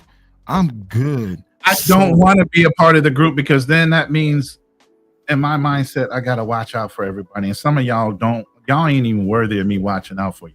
Mm-hmm. You know, y'all are the ones that are poking at and starting the fucking problem. Knowing that you're in a bigger group and somebody's under, just like I was watching that fight. I noticed some random, and it happens in every fight. For some reason, in the black community especially, you're not even involved in the argument. You're not even involved in the fight. But yet and still, random dude wants to jump in out of the crowd and pot shot the guy that's in the fight, that's already down. Kick him, do whatever the fuck. Y'all some fucking weak ass niggas. If you know, and I'm gonna say it like that. Y'all some weak ass niggas if you doing that shit. If you in a place, El Poblado, Parque you leaving Gusto, which is basically a whore destination where you go buy chicas for $300, $400. Then you get into a fight. Like really, guys, get into a fight where why are you fighting? Of all the places that you're around, beautiful women, drinks, you know, food, price, you know, cheap prices. Why are you fighting? Why are you mad? And we talked about this last week. Like, why are you fucking mad? Right. And I'm at a point now. I'm 47 now, man. Listen, man, I'm okay being that bougie ass traveler. I don't need to get to know you. I don't need to fucking talk to you. Look, I'm the type of person I can say what's up to you and keep it moving. I'm good. I don't need to like be friendly with everybody I fucking meet, especially overseas. If I pick up some energy from you where I feel like, you know what, I can't be around this, man. And guess what? I'm gonna pick up, finish my drink, and keep it moving. There's only a few people that I fuck with, man. And it's just like, you know what? And it's sad we have to keep it that way because, dude, there's a lot of crazy ass dudes out here that's dealing with some shit. And you're gonna go overseas and fight over a chica, a pro at that? Man, it's crazy. Ridiculous, man. Ridiculous. And see, like you said, you know, at least I know the people that I'm with. So I know if something goes down with you, it's easy to have your back because I know that it was some other stuff that happened to get you in that position. Yep. You wasn't just being stupid. You wasn't just like, oh, he took my girl, I'm gonna do that.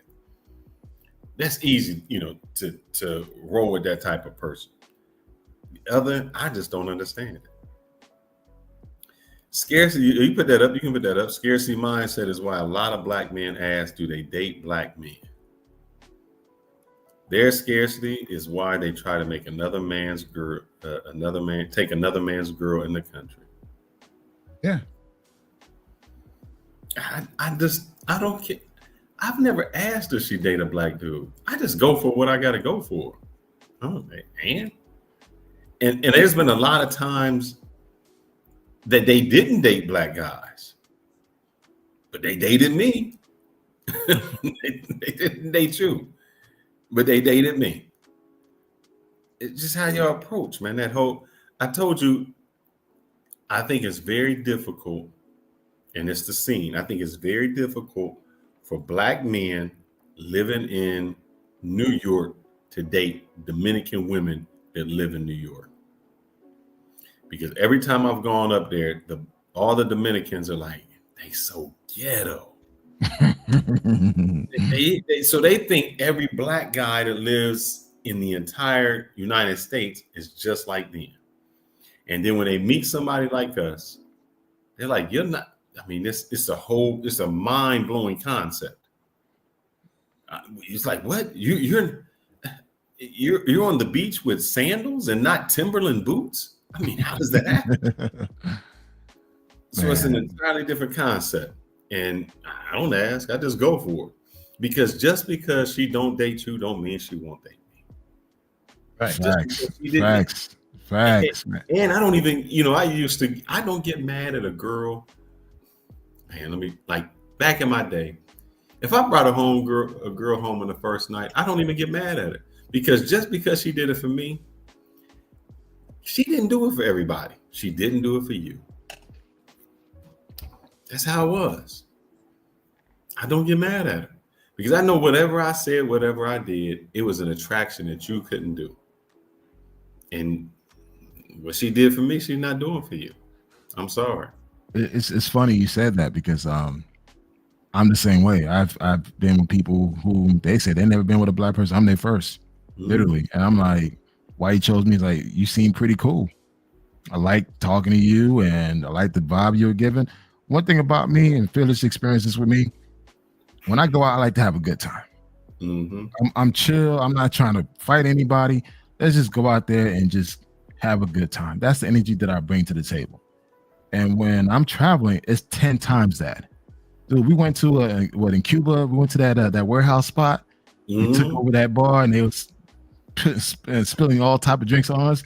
Dude, everybody was coming towards us because of that. We were just having a good time.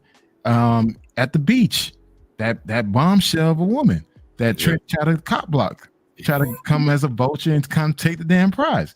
Dude, same thing. People just like good positive energy, man. You don't need to post up mean mugging, trying to play cool. Fuck all that shit, man. Go out there, mingle, smile, have a good time. People like that. But, you know, you let the dating coaches tell you nothing. You got to be stoic. You know, you got to be mean mugging or whatever. I don't know what it is nowadays. This generation is just kind of fucking weird to me. But so I'm going to bring that back to the facts and the fiction. The fiction, black guys that go overseas are enjoying themselves and having a lot of fun. Sometimes the fact is, y'all bring the ghetto back over there with you. Yep. That you go all these miles to act the same ignorant way that you act in the United States. That's a fact. So some of you guys think, man, I am leaving the matrix. I'm leaving all of this behind, only to end up in a place with the same folks that you tried to get away from. Yep. Like I said, it's we've said this in other panels. It's easier for them to go where they're comfortable than to go somewhere where they actually qualify to be. They're not comfortable with being in those arenas. They rather go back in the same hole they traveled in when they were here. When, as a blue book gentleman, passport bro, whatever, with your income, you should be talking to the top 10 to 15% of that society. Because you fit based on those parameters in that cultural society's level.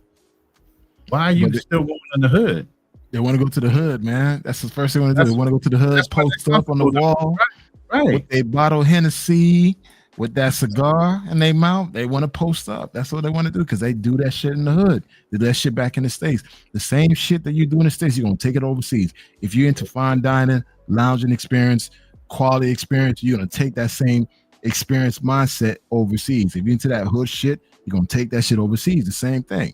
Exactly. But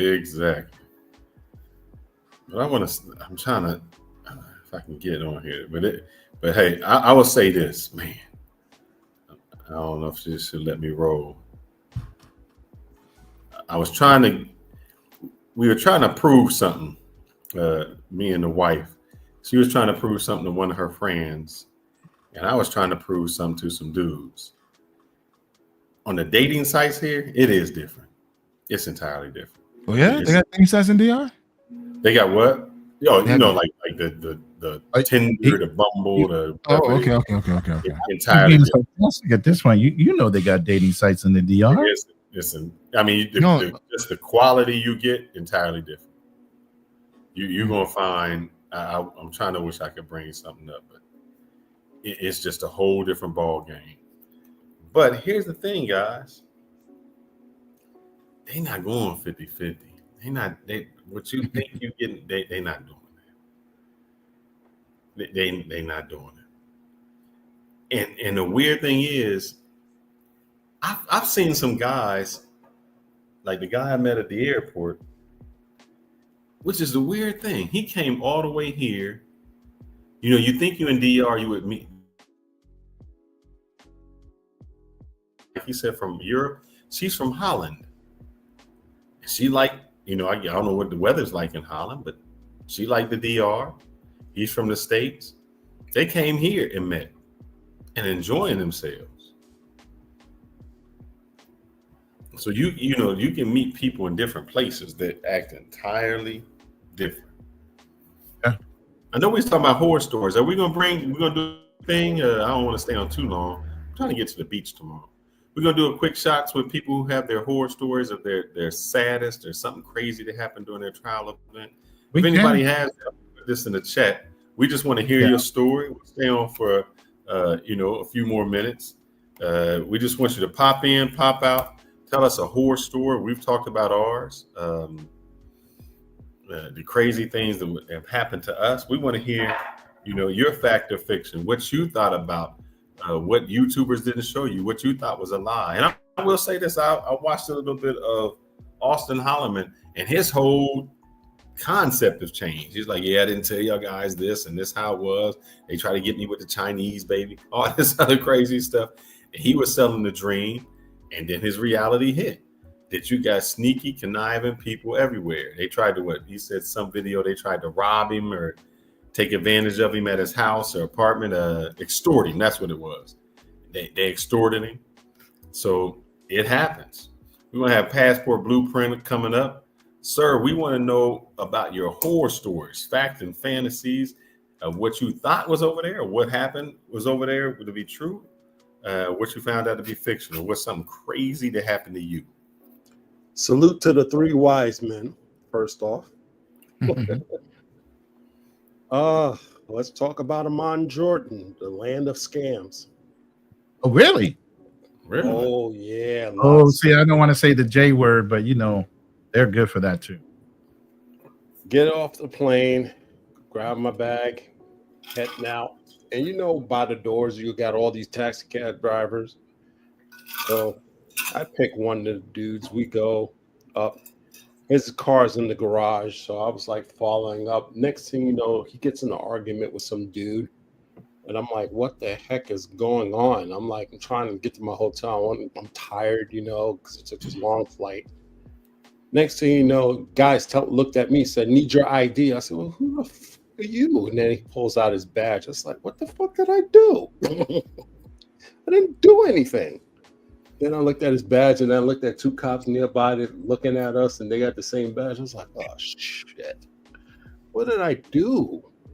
So he couldn't really understand me because my Arabic wasn't that great, and his English wasn't that great. So he pulls out Google Translate.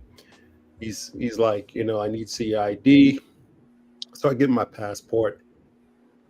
The driver leaves, and he's like, come with me. And I'm like, what did I do? I just picked the guy to go take me to my hotel.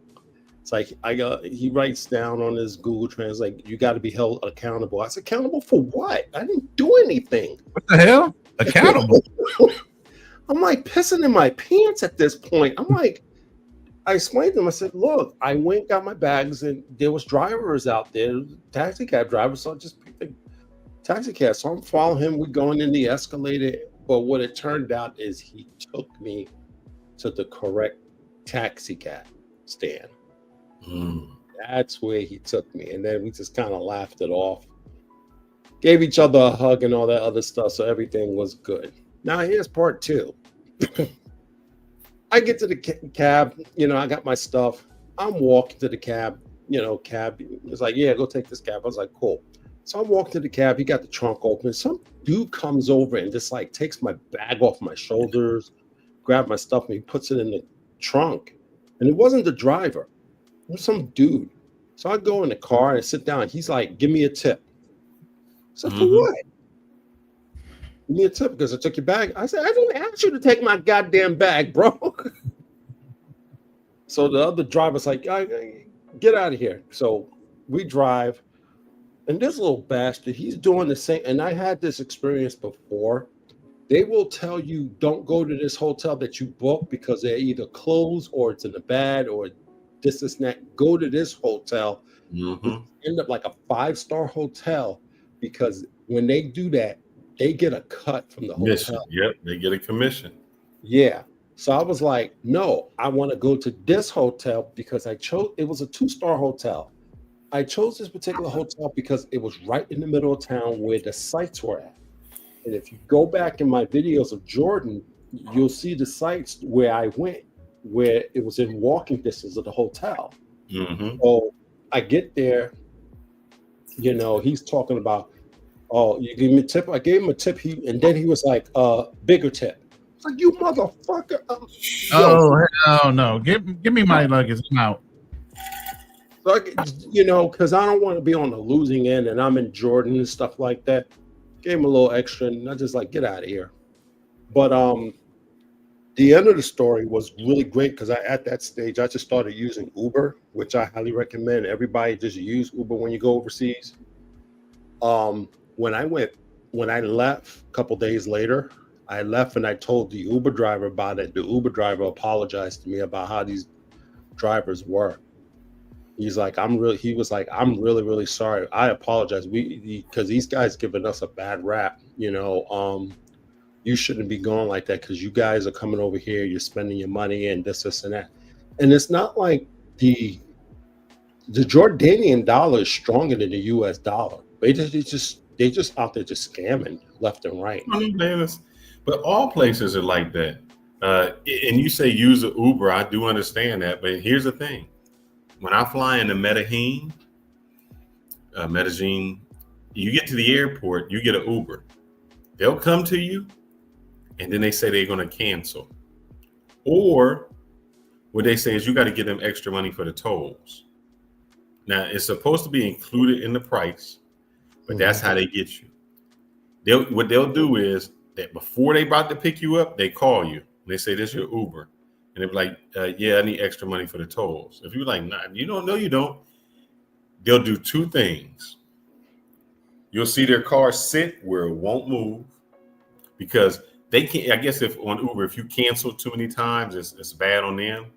So they want you to cancel. And then when you cancel, they'll go to somebody else or they'll just sit there. But the whole thing is, the best thing to do with Uber is turn your GPS on so they know that person's not anywhere close to you. So if they turn around and cancel and say, oh, you didn't show up for the ride.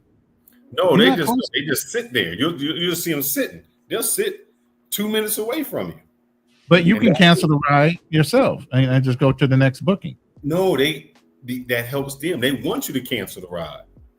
You go to the next booking and you're just doing the same. You're doing a repetitive service. So that's how they do it. Mm-hmm.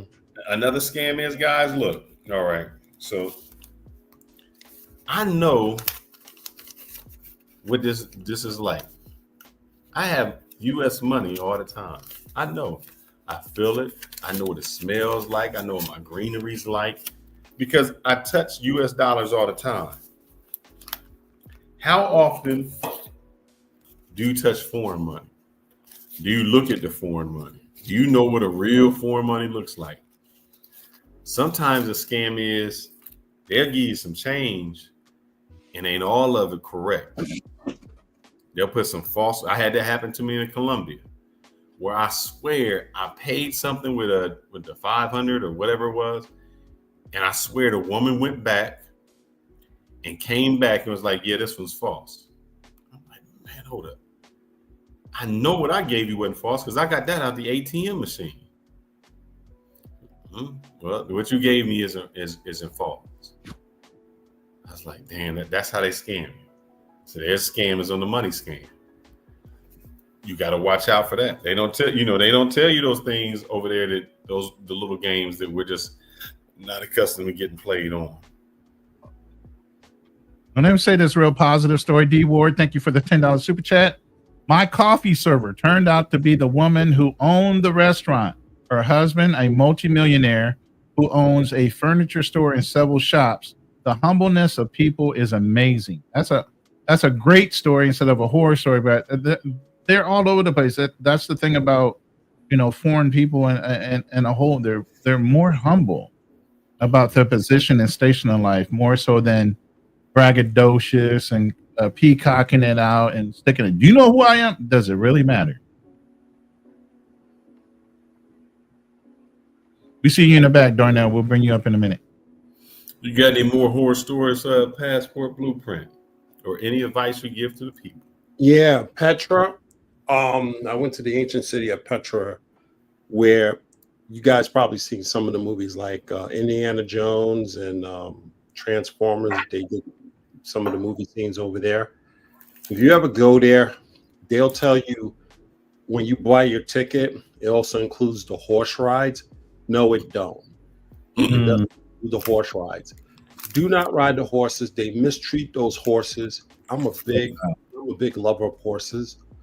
Don't. They mistreat those horses, and I'm not going to be riding those horses because they may get spooked. You may get kicked off from one, and two, because of the fact they mistreat them, I'm not going to do them. So don't ride those horses. And plus, everywhere you go, they're just trying to just get money out of you. It's just so ridiculous. I was getting harassed left and right. Oh, you want to go take a picture? We can take a picture of this scenery. It's like, leave me alone. Damn. I heard it was just as bad like that in Egypt. Egypt's really bad when it comes to tourism and how much they harass the tourists. Oh, the old city of Jerusalem is just as bad too. I mean, it's just like they got so many shops down in the old city. It's like it's the same thing they're selling. It's like I can go to one shop and go look to buy something, and then the next thing you know, as soon as I walk over, these dudes are just like 10 feet away from me. It's like, come in my shop, buy this, buy. It's the same crap. Mm-hmm. All of them selling the same thing. It's like, damn, dude. Can't I just walk through the old city where Jesus walked? I mean, my God. He said with Jesus. That's great.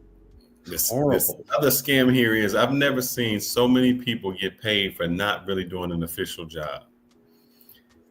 All right, you drive and you gonna park. Like I parked on the street in a park, I can't even say a space. It's not like a paid place, like you putting a meter in.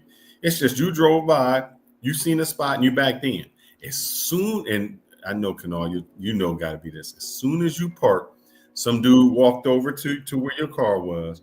And so he's like this, back, whatever he's doing. And you get out the car, that's what he do to you. Like, I'm gonna watch your car for you. When you come back out, look, this is the crazy thing. It can be 100 cars sitting on the street. They know exactly when you come out. And as soon as you come out, they waiting right by your door. Move, you got this? For a tip. Like, what am I paying you for? Like you officially you were watching my car? What if somebody broke in? What was you gonna do? Nothing. They stand at their spots. That is their spot. And they watch the car and put you in a parking spot. Not like a parking garage, like you just on the street and you found a spot. And it's like, man, this is crazy. I'm tipping you for nothing you did. Yeah, you just standing there. You would have done that regardless of whether I needed your help or not. Exactly. All right, Passport Blueprint, brother. We appreciate that. We're gonna bring Darnell up. If you got another story, come back with us. Let us know, because we're trying to dispel this myth that sometimes it's not always greener on the other side. It's not. Nope. But it all depends on the individual, because like you said, you got a lot of dudes with street mentalities that don't need to be overseas bringing that, and it's just making us look bad. That's what it is. Exactly. All right, sir. Thank you very much. All righty. Yes, sir. Darnell, how you doing, brother? What's your horror story? And not a horror, not a horror story. A horror story, not a whoremonger story. A horror story. Go ahead. I think you mean horror. You got to work on your pronunciation, but thank you for having me on your show. Just want to say, I guess mine would be my ex-fiance in Brazil. And in fact, I actually got several others, but I know for time purposes, you probably want me to condense it. But as far as my ex-fiance goes, I mean, that thing was a disaster, I would say, from the beginning. And the only thing is, and kind of like what Black Man Travels said earlier, like if you're a loser in the States, you're going to be a loser wherever you go. And back then, you know, because I was making so much money, you know, I thought, you know, my status was up. You know, I made a lot of stupid, decisions. you know, yeah, a lot of stupid decisions. You know, as far as my ex-fiance, I don't think she was a bad person. It was just, I just don't think we were compatible. When we met, it was 2011 when we met. It's my very first trip to Brazil. I had the false notion that, you know, me being American, you know, because I had heard all the rumors. I seen the back then it used to be blogs. It wasn't like it is today where you had YouTube and stuff. I mean, you had YouTube, but like everything was on the blogs. And you know, I was reading about Brazil. Oh yeah, you know, you're American. It goes, you know, women throw themselves at you, man. That it was total bullshit. You know, especially if you get, yeah. Hey, Darnell, I'm sorry. I gotta call you to the table. Drew is calling you to the table. Darnell, your true horror story is when you were misled to flying 2 women to DR. Glad that was just a dream, Darnell, and you woke up. Can you respond to that? Well, I mean, as far as that, I never actually flew them out. So, yeah, I mean, yeah, I was planning on things, you know, things that happened. I mean, they're still in contact with me to this day. It's just, Why? I mean, they've done nothing wrong, you know. What? Yeah, they've done nothing wrong. I mean, we're not going to do a counseling session. We're going to pull that offline. But I will say this. I think what you said, Darnell, is the advice that I would give people. If you travel to another country and you're unfamiliar with it, you haven't been there, do not, under any circumstances, no matter how fine they are, no matter how beautiful, whatever don't fall in love that first time. And I think I know a lot of men that have. They've gone somewhere, the girl, hey, Poppy, they this, and they don't know the territory. They go to that, and not just black guys. I know white guys that go over there, and they're like, wow, man, I met this beautiful girl. They have no idea about the culture. They have no idea about the people.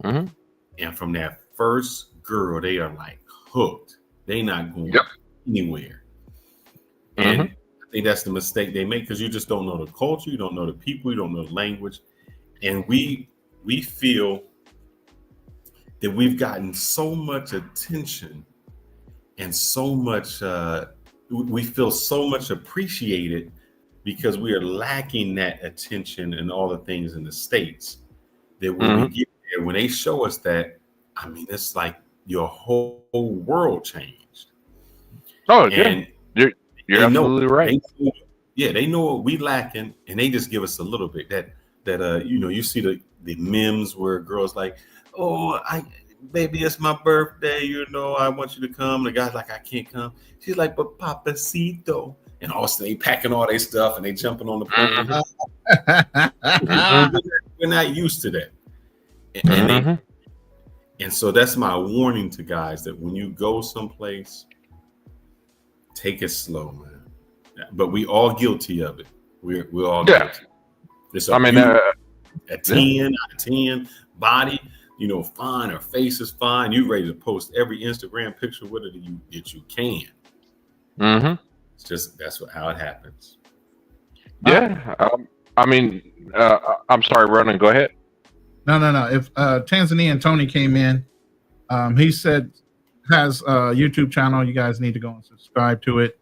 He's building a home in Tanzania, obviously, and he has a shit ton of real life horror stories. So if you have a second just to share one, hit the link at the top of the chat and just share one of your horror stories, because we're doing facts and fiction, and you fit right into that category with some of the things that you've had to deal with your contractors, to your neighbors and everything else. So if you have a moment, go ahead and continue the conversation. Go ahead. ex-fiance, first trip to Brazil, 2011. Like I said, I was striking out quite a bit with women. You know, again, when you can't speak the language in Rio, it's like, you know what I mean, you're not going to have a whole lot of success, you know, because I wasn't trying to be dealing with no pros or nothing. You know, the ones that go down there that can't speak a lick of Portuguese, they're dealing with pros. I'm just going to be honest with you.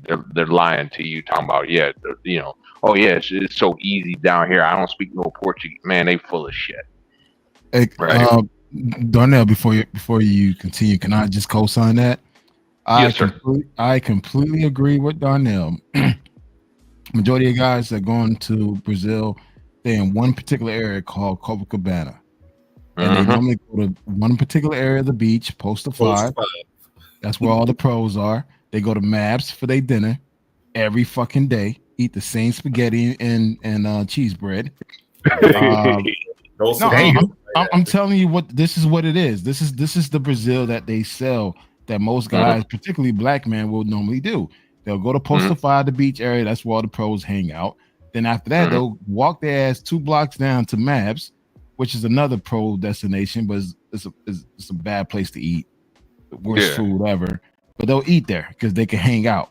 Then after Mavs, they'll go to Dolce Vita.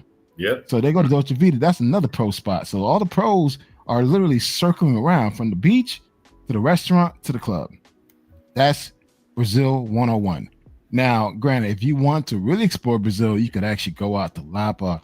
You know, you could go hit up the different Leblon beaches, you know, Baja Tijuca. There's other areas you could actually explore, Bahia, São Paulo, you know. But the thing is, most of the guys, the fantasy they sell is around a bunch of pros. Now, my favorite spot is 4x4. You know, back in my days, I was doing my little thing out there. But I mean, 4x4 is highly recommended. It's an experience. But besides that, that's Brazil. That's it. Ain't nothing around that. Well, that's Rio. I don't want to say Brazil. That's Rio, Copacabana, because there's a lot to see and do in Brazil, but a lot of guys stay stuck on Super in they stay stuck on Super on a 3-block radius, similar to Sasua. Yeah. You're absolutely right. Black Man Travels. You know, that little strip, Avenue. I forget. It's the main drag right on Atlantic the beach. Avenue. It's Atlantic Avenue. Yep, Atlantic Avenue. That main drag. Everybody is all there. And most of the guys tend to stay right next to the Hilton Hotel. Because that's where all the action is. Yes, sir. So like I said, I was striking out in the clubs and stuff like that, and just happened to be on the beach. I met this guy. I think he was from Kazakhstan or whatever. But I was hanging out with him and his girl, and we went to the beach, and that's how I met my ex-fiance. Now, she spoke a little bit of English, but she was like, she's not fluent or wasn't fluent then, and she actually had a friend that was fluent in English. In fact, she gave English lessons and stuff like that, and that's how we were communicating. I just saw the way she looked at me and stuff like that. And, I talked to her. She seemed real nice. I mean, most gorgeous smile I had ever seen. I'd never ever in my life had a woman look at me like that. And so anyway, we hit it off, or so I thought. Took her out to eat. I really didn't know the places to eat. In fact, she actually showed me, the places to eat in Rio and stuff. And sex, I'm not gonna lie, sex was amazing. Greatest sex I ever had. In fact, I'll never forget, like, the sweat was literally dripping. Hey, okay, we don't want to get demonetized. Yeah, man, what the hell's wrong with you, man? That's too much information. Well, my bad. Well, I mean, okay, my bad. The loving was amazing. Okay. He was living that shit as he was speaking, bro. I swear to God, he was. Yeah. I was. But anyway, so unfortunately, I met her like towards the tail end of my trip, and you know, I had to go back to the States, but I made sure to get her contact information. We stayed in touch. At the time, I was stationed in Afghanistan. I went back to Afghanistan. We stayed in touch. We continued to talk, whatever have you. And or no, I'm sorry, I was in Iraq. I wasn't in Afghanistan. I was in Iraq. Anyway, we were shutting down Iraq. I was being sent to Fort Bragg for training, and we had about Thanksgiving time frame. Was it? No, it was Christmas. Christmas had a whole week off, so I decided to go down to Brazil again. To hook up with her, and she stayed with me and stuff like that. But the point is that I really don't. This is when I started to kind of get some feelings like, okay, something's a little off here, because she was kind of saying like she didn't want to be with me and stuff like that, or she was at least insinuating she didn't want to be with me and stuff like that. You know what I mean? It kind of sounded like it was just my turn kind of thing, But yeah, but my dumb ass wasn't picking up on that,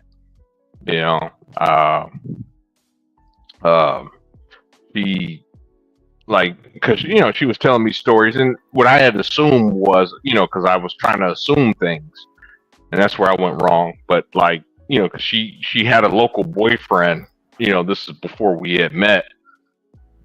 She had a local boyfriend. She was actually pregnant like long before I met her, and the guy, when she got pregnant, walked out on her.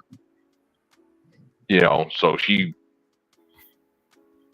I just assumed that she, had a hard time trusting men, because that can be an experience. I mean, she actually showed me the photo when she was pregnant. What happened was she miscarried, due to the stress. And, that'll be important later, but,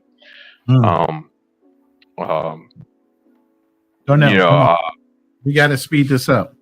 It's okay. 12 in some places. So the net is you met her at a certain time when you were maybe a little more open, military traveling. You weren't necessarily set up to travel to Brazil, get married.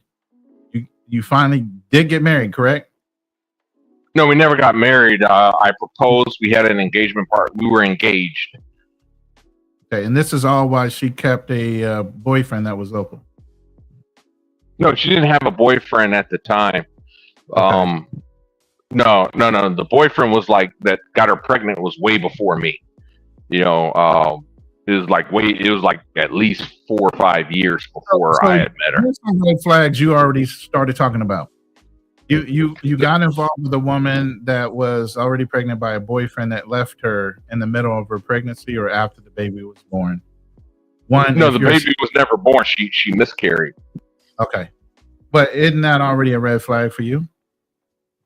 And why? I mean, that in and of itself. I mean, a woman miscarrying, that in and of itself is not a red flag. But what was the red flag was her saying like, "Hey, I don't, I don't want to." She didn't say exactly she didn't want to be with me, but she just was like hinting like it's not going to work, kind of thing. And I was trying to find ways or reasons to make it work, but it takes two. You have to reciprocate, and if she's not willing to reciprocate, then it's not going to work. A person one can try all the time, but if the other person doesn't reciprocate the feelings, then the relationship is just never going to work. Right. So flash forward to 2015. This is before our engagement. I went to Brazil again in 2015, and we were arguing like cats and dog. Keep in mind beforehand, I'm kind of fast forwarding a lot of information here, but the thing is that she during from 2011 to 2014, we rarely spoke. Like, we had a falling out. I kept trying and trying over and over, and she didn't really seem to be too interested. Kind of kept me at a distance. It wasn't until it was April of 2015, I had finally decided, you know what? Hey, I'm sorry. I'm going to let you, I told her I'd give up. Let me ask you a question. What is the difference between her and American? She sounds pretty much an American westernized woman. You got ahead of me there, Black Man Travels. You got ahead of me. Because in most guys, they want to position these women as, less westernized and everything else. But the behavior traits that I'm hearing is no different. It wasn't. You're absolutely right. There was no difference between her and American, but my dumb black ass couldn't figure that out at the time. Because honestly, it all boils down to, it doesn't matter as far as where she's from, it's the quality of that person is, her character. You can find a good woman here in the States, just like you can find a good woman overseas. You can find a shitty ass person in the States, you can find a shitty ass person overseas. It all boils down on their morals, their character, their integrity, all the same things that people look for, things that people should be looking for should apply overseas, not just the looks or great sex. Yeah, as far as where she came from a religious family. I met her mother. Doesn't matter. I know a lot of shitty religious people. No, well, her family wasn't shitty. I'll tell you that. Right? No, I'm not. Okay, all right. Let's not take every word I say like verbatim. I'm just saying in general. It doesn't matter. At the end of the day, it's the person character. She wasn't into you. You guys. It seemed like you dragged it for 4 years. Yes, I did. She checked out. So at least American woman would tell you, you know what, I'm done with this shit. She couldn't tell you that.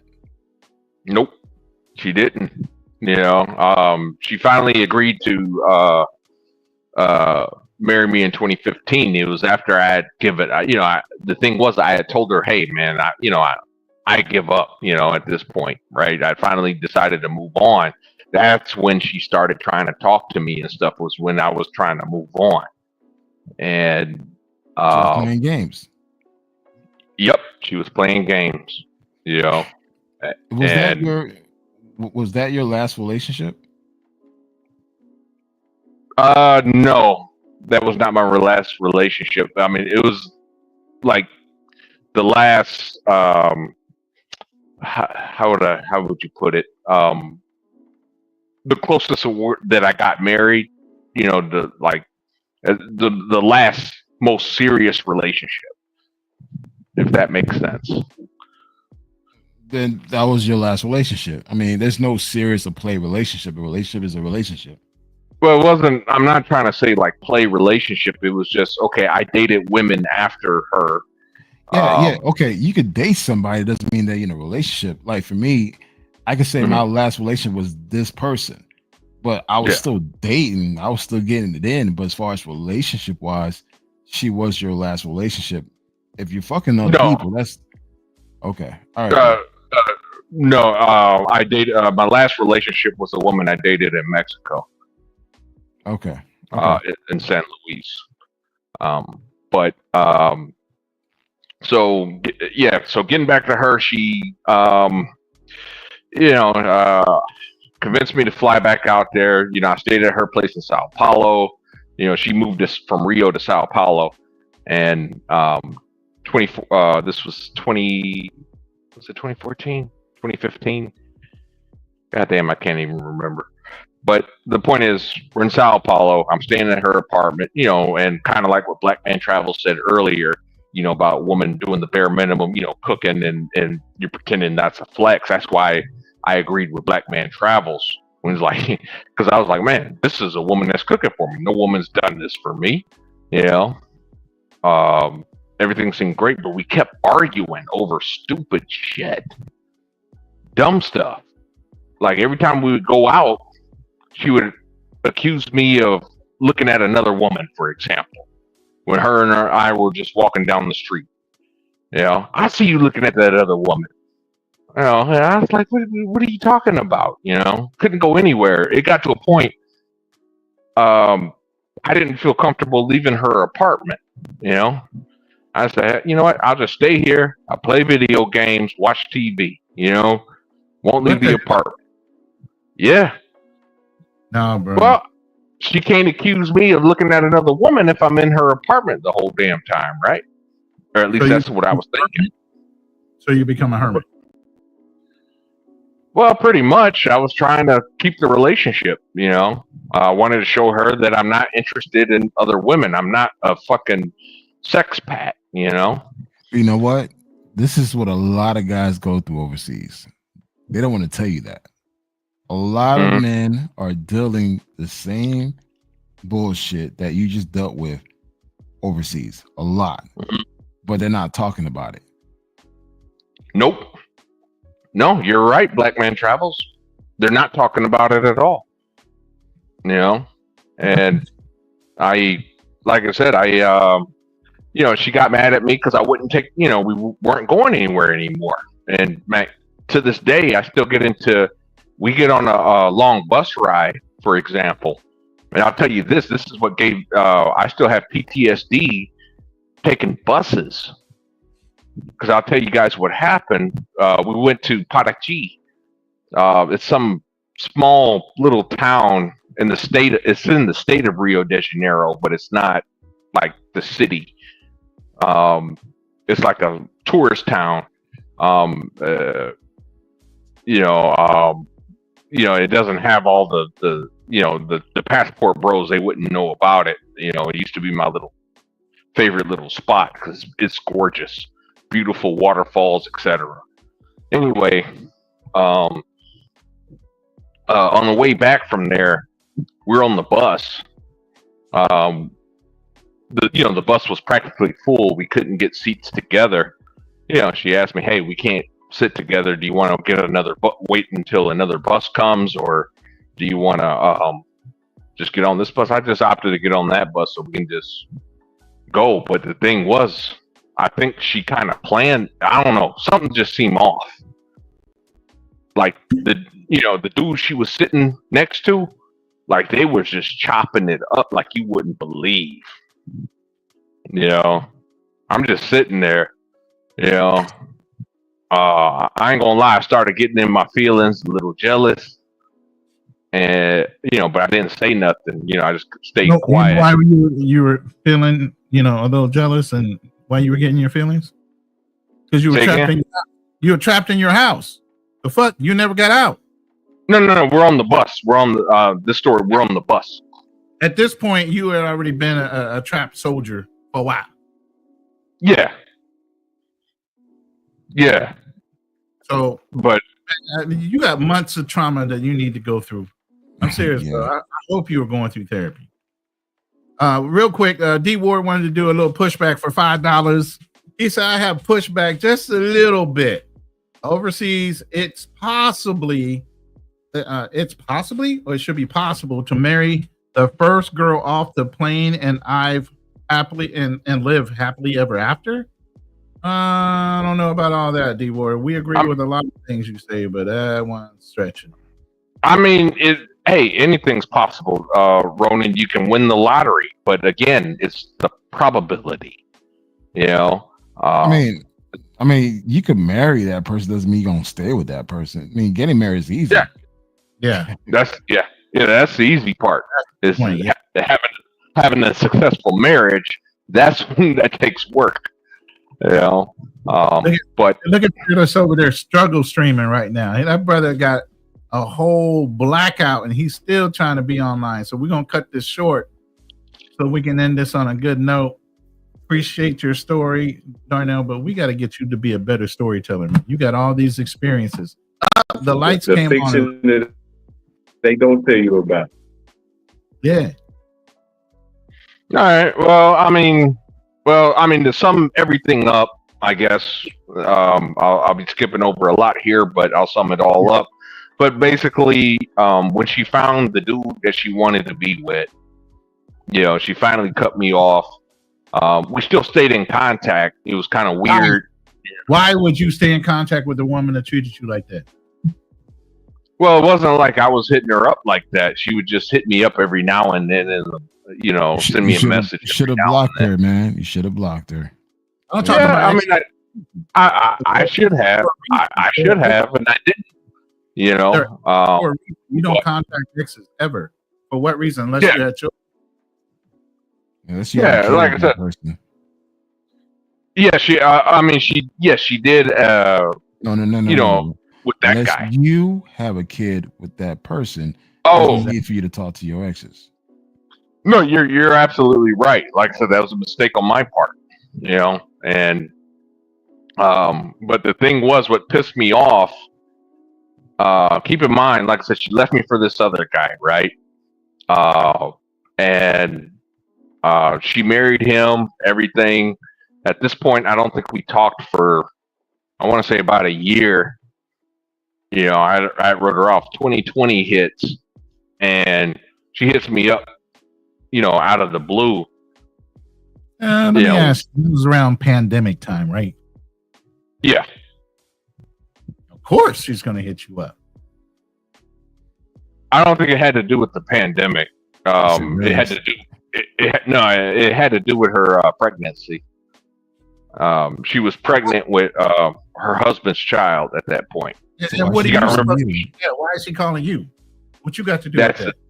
That's the thing. So I guess her husband had, you know, left her pregnant. This is the second time this has happened. Remember, I said that. So she wanted to be Mr. Cleanup Man.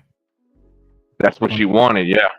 Yeah, because you are faithfully already contributed to her life all the way up until she found a boy that she wanted to be with. She gets married to him. That's a whole nother relationship. And here you come, Mr. Moneybags, wanting to clean up another fucking mess. Listeners. No. Hold on. I apologize, Black Man Travis. Let me just say this real quick. I didn't volunteer to clean up the other guy's mess or anything like that. No. I didn't say you did. She was trying to have you do it. Exactly. Yes, she was trying. So yeah, she was trying. Understand this, guys. A lot of women do this overseas, man, when they deal with American guys, because they know that, hey, I can always reach out to him. I can always ask for a little dollar. He'll send it to me. He always come back. Guys, this is a very common thing that a lot of foreigner women do towards Americans. This shit is common. So, like I said, pick the right ones. Yeah. Yeah, you're absolutely right, Black Man Travis. You got to pick the right ones. As far as her trying to, you know, as far as her, what had happened at this point, I didn't really want to be with her because, like, you know, she's telling me she's pregnant, and now all of a sudden she wants to come back. You know, I already caught game to that, but at the same time, you know, I was concerned because remember what I told you guys earlier. She miscarried before. You know, stop. The terms that you use and the words you use say a lot. Why would you be concerned with an ex that left you, got married to another man, got pregnant, and now you're concerned for her pregnancy and her? She left you for a whole nother dude. This is why I'm telling y'all that are listening. If you are done with a chick, you are done with her.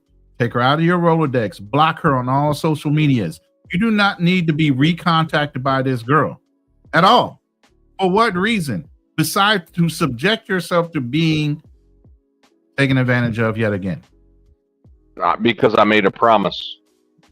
You don't promise anybody that leaves you and fucks you over. What kind of promise are you keeping, bro? The hell, man? You don't do that. You don't ever Hold on. Before you guys go into that, let me just explain to you. You tell a grandmother, her grandmother. I don't care. You don't care, man. That's not family. She lied to you too. She's not keeping her promises. Y'all were supposed to be in a whole relationship. Her grandmother died. She didn't lie to me. She was not your blood. You're not responsible for everybody on the man. Come on, man. That's the promise. Fuck the promise, man. She left you for another man, got pregnant, married on you, then try to come back to you while pregnant? Nah. Well, like I said, I never took her back. I told her we're not saying that you did, but it's just like the fact that you stayed the words that you're communicating and you like I don't know. It's like there's no way. There's nothing you could say that's gonna make this shit positive at all. And this whole promise thing to the grandmother or mother, who fuck the promise, man. Y'all over. Because all a man has at the end of the day, No. That is true. No. Trust me, I'm really big on false at the same time, bro. Thank you. You can be an honorable man, but at the same time, both parties have to be honorable. Thank you. If you made a promise to her grandmother on her deathbed, you were going to take care of her granddaughter or whatever because you had the right frame of mind. You were going to get married to her and you were going to have a great life. That's one thing. But if she already broke her promise, turned around and got married to another man after her grandmother passed away, your promise and debt to her is over. She's already stepped out of whatever agreement you had with her dead grandmother. You broke the contract. Why would you continue? Even Jesus says turn the other cheek one motherfucking time. He didn't say get abused because of your Christianity. The hell? There were wars fought in the Bible. Fuck that promise. Decimate everybody, man, woman, and child in that next place. What you mean? You had to be held to your word. That's a crock of shit. Well, I never should have made the promise, so it's all on me. Fuck the promise. Wait, hold up. Promise is just a fucking word. It's all it is. It's just a word. The thing is, she broke her contract with you. Exactly. So there's not a legal bind for you to do anything for her. Now, granted, she had your kid. That's a whole different story. It's like, all right, she's the mother of my child. Right. Yeah, but dude, it's no kids, no responsibility, dude. That's move the fuck on. Yeah, well, I did. I mean, like I said, if she tried to come back, I rejected her. But I just didn't put it in those terms. But the whole thing is, you said, I'm concerned about her after she screwed you over, got pregnant by a whole other man, and because he chose to leave her, now she thinks, oh, I can go back to the one guy that was so caring, he didn't give a fuck what I did up until I left. Well, you got to remember she miscarried before, and I knew this. That does not matter. It has nothing to do with you, though. Caveat of everything. It's like, okay, she miscarried before she met you, then she got pregnant after you. Why do you care? You wasn't there for either one, but you care so much. Yeah, that's borderline. You're subjecting yourself to abuse. You're abusing that's abuse, man. Yourself. Emotional, mental abuse, man. Yourself to be abused. Well, and that's fair, and that's fair to say. You know, that's very fair. It's not good, man. That's not good, bro. It's not good. I mean, I agree, but again, I'm at fault because I never should have made that promise to her grandmother. You're going back to the goddamn promise, man. Fuck that promise, man. Because again, I mean, if every man says I promise something and then fuck that at the end of the day, our word ain't worth shit. Okay, let me tell you this. I promised to take my son to McDonald's. He decided to be an asshole. Guess what? That promise is broken. Mm-hmm. Although I promised my son that I'll take him to McDonald's.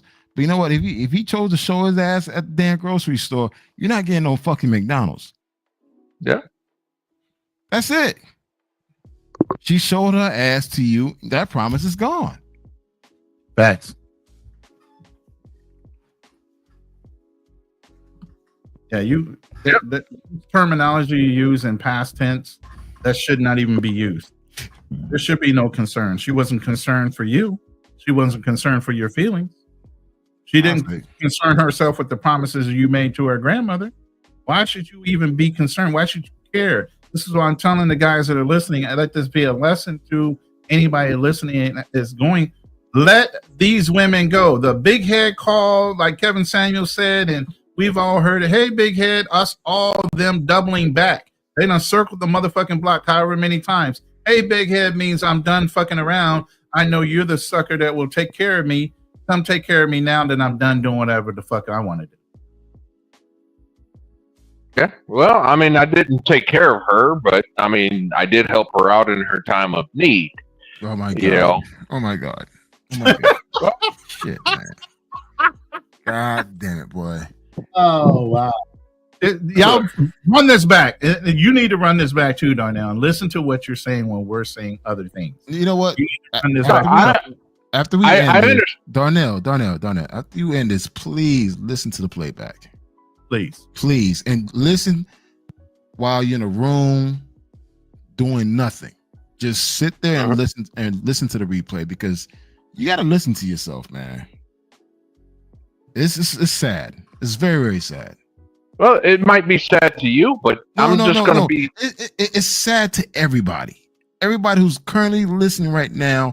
This shit is bad. No, it's fucking pathetic, man. Because the thing is, dude, she still got a hold on you. No, that's not the case at all. We haven't talked. I think she hit me up last year was the last time. I can't remember. Why did she but we still have haven't your number after all this time? No, she hit me up on Facebook. I blocked her on WhatsApp, but I never. I guess I didn't. I don't use Facebook anymore, or at least I don't check my Facebook anymore, I should say. Anyway, she sent me a message on Facebook. It was a while back. She knows about my glaucoma and asked, how are things. That was about it. But the thing is that I wanted to bring up, I just wanted to ask the question to the panel real quick. When I sold my house in December of last year, I took some of the proceeds of my money. I bought approximately $1,000 worth of toys, and I donated it to United Way. Toys for Tots, United Way Toys for Tots. That's good. That's awesome. Yeah, but the thing is that do you guys consider me a sucker for that? No, that's different, bro. That's different. I mean, yeah, that's different, man. It's okay that you were a sucker for love, man. That's what it was, and it's okay. Well, we all been through that, but the thing is, it gets to a point where someone purposely left you, got married, something that you wanted to do with this person. You wanted to have a family with this person. That's why you made the promise to the grandmother. And you still feel obligated to her, and yet she left you. She got pregnant, married on. Yet you still feel obligated to take care of her because of a promise. The fault was mine, because what I did was try to keep a relationship going that just wasn't there in the first place. That was on me. That wasn't, She stringed you along until the right man she wanted came along. She did, and but she got married. But the thing is, as a man, I'm sorry. Go ahead. No, it doesn't have to do anything about as a man. It's just, bro, sometimes we got to cut our losses and keep it moving. That's it. There's no need to be in contact with this person. There's no need to keep a promise that she broke. And bro, it doesn't matter, man. It's like, I understand keeping your word, because I'm all about keeping my word as well. But it gets to a point where, your self-respect, man. It's like, she's taking advantage of you, man. And she knows that. She knows that you're weak. No, she tried. That's the whole idea behind the phrase, hey, big head. You already know what she's up to when she says, hey, big head. Like I said, she done spun the block however many times. She circles around to call you up, hey, big head, you the sucker of the month, if you fall for that. Well, yeah, she tried. Like I said, I did cut her off, because I'll tell you what happened when I did in, I think it's 2020, 2021. I think it's 2020. But when I did send her money, she tried to hit me up. Oh, that's not enough, or come on, something to that effect. No, I'm serious. She was like, and at that point, I said, hey, you need to go to your husband. No, you would have said, wait. Hey, hold on. Were you sending money to this woman while she's married? Yes. Legally married? Yes. Oh my God. It had nothing to do with me trying to hook up with her. No, Okay. but still, she's married, man. Why you sending a married woman money? She's married to her husband. Why are you doing that? At the time, according to her, she was destitute. You know, she had a whole husband. A husband that didn't work. That's what she told you. Wait. That's what she told you. She told you that wasn't working. I know her husband wasn't working. Let's just say I know when she met the guy, he had no job. So wait a minute. You left a totally good, sufficient man that could provide for her for this dude that didn't even work. She was in love with him. I'm done. Me too. Go ahead, black man. Go ahead, black man. Travis. No, it's all on you, bro. I'm laughing now, man. I'm like, because he's giving us more information. I'm like, bro, you were sending this woman who's married money. She's still getting her ass clapped by her husband while you sending her money, and because you felt obligated because you made a promise to her. Again, I bought $1,000 worth of toys for kids that aren't even mine. And that's a great thing that you've done with the money. It's the other things that you're doing and have done based on your word as a man. There's certain things that are being honorable, but there's also certain things about being taken advantage of based on the fact that people understand that you're an honorable individual. They're playing on your sympathies. They're playing on your empathy. They're playing on a lot of different things. True. That's very true. So that's something you need to learn and teach yourself, that, you can give your word and still be honorable if you have to go back on it. The saddest thing is like, and Darnell, you should have, you have every right to feel the way you do. I'm not trying to clown you or anything, but I know a lot of guys who've gone through the same shit with their relationship overseas. Trust me. I've seen guys send over thousands of dollars, buy land, houses, and have that shit taken away from them by the so-called women that they loved overseas. I've seen it all. And it's fucked up, man. It's just, that's why it's like, guys, take your time when you travel overseas. Don't make you looking for love your priority. Go out there, find yourself, man. Go out there and explore the world for what it is. If you meet someone in the process, then let it happen naturally. Don't force it. See multiple women. It's okay. Just let your intentions be known.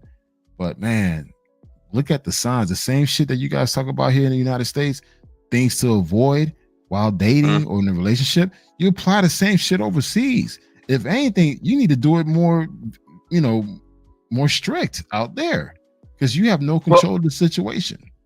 Well, Black Man Travels, I think you said it best earlier. If you're a loser in the States, you're going to be a loser overseas. And are you straight out right calling yourself a loser right now? Well, when it comes to dating, hey, I'm like the Cleveland. I'm like the Cleveland Browns. I want to take that back. Because really, I don't want to call someone a loser. That's not my character to say that. But if there's something that you're lacking, there's something that you need to fix it. Don't think that you going to a different place is going to change the results. This is who you are. If you feel like, hey, you know what, I don't got the best personality because I could be an asshole, or I don't feel good about myself physically, fix it. You can't expect, I'm gonna take the same problem, the same mindset that I have, go overseas and think I'm gonna get better results. It's not gonna work that way. You're absolutely right. And the thing is, your mindset, the experience you had with this woman was probably the same what you had in the States. Yes. I was a simp in the States. Like I said, I went through the ringer. I thought, oh, okay, well, I'll just go overseas, and women are different. When I came up, boy, was I wrong. One thing is, I was a simp myself in college. 21-year-old simp, pretty girl from Bahamas, Dude, when she left me, I was crying my ass off, begging her to come back to me and all that shit.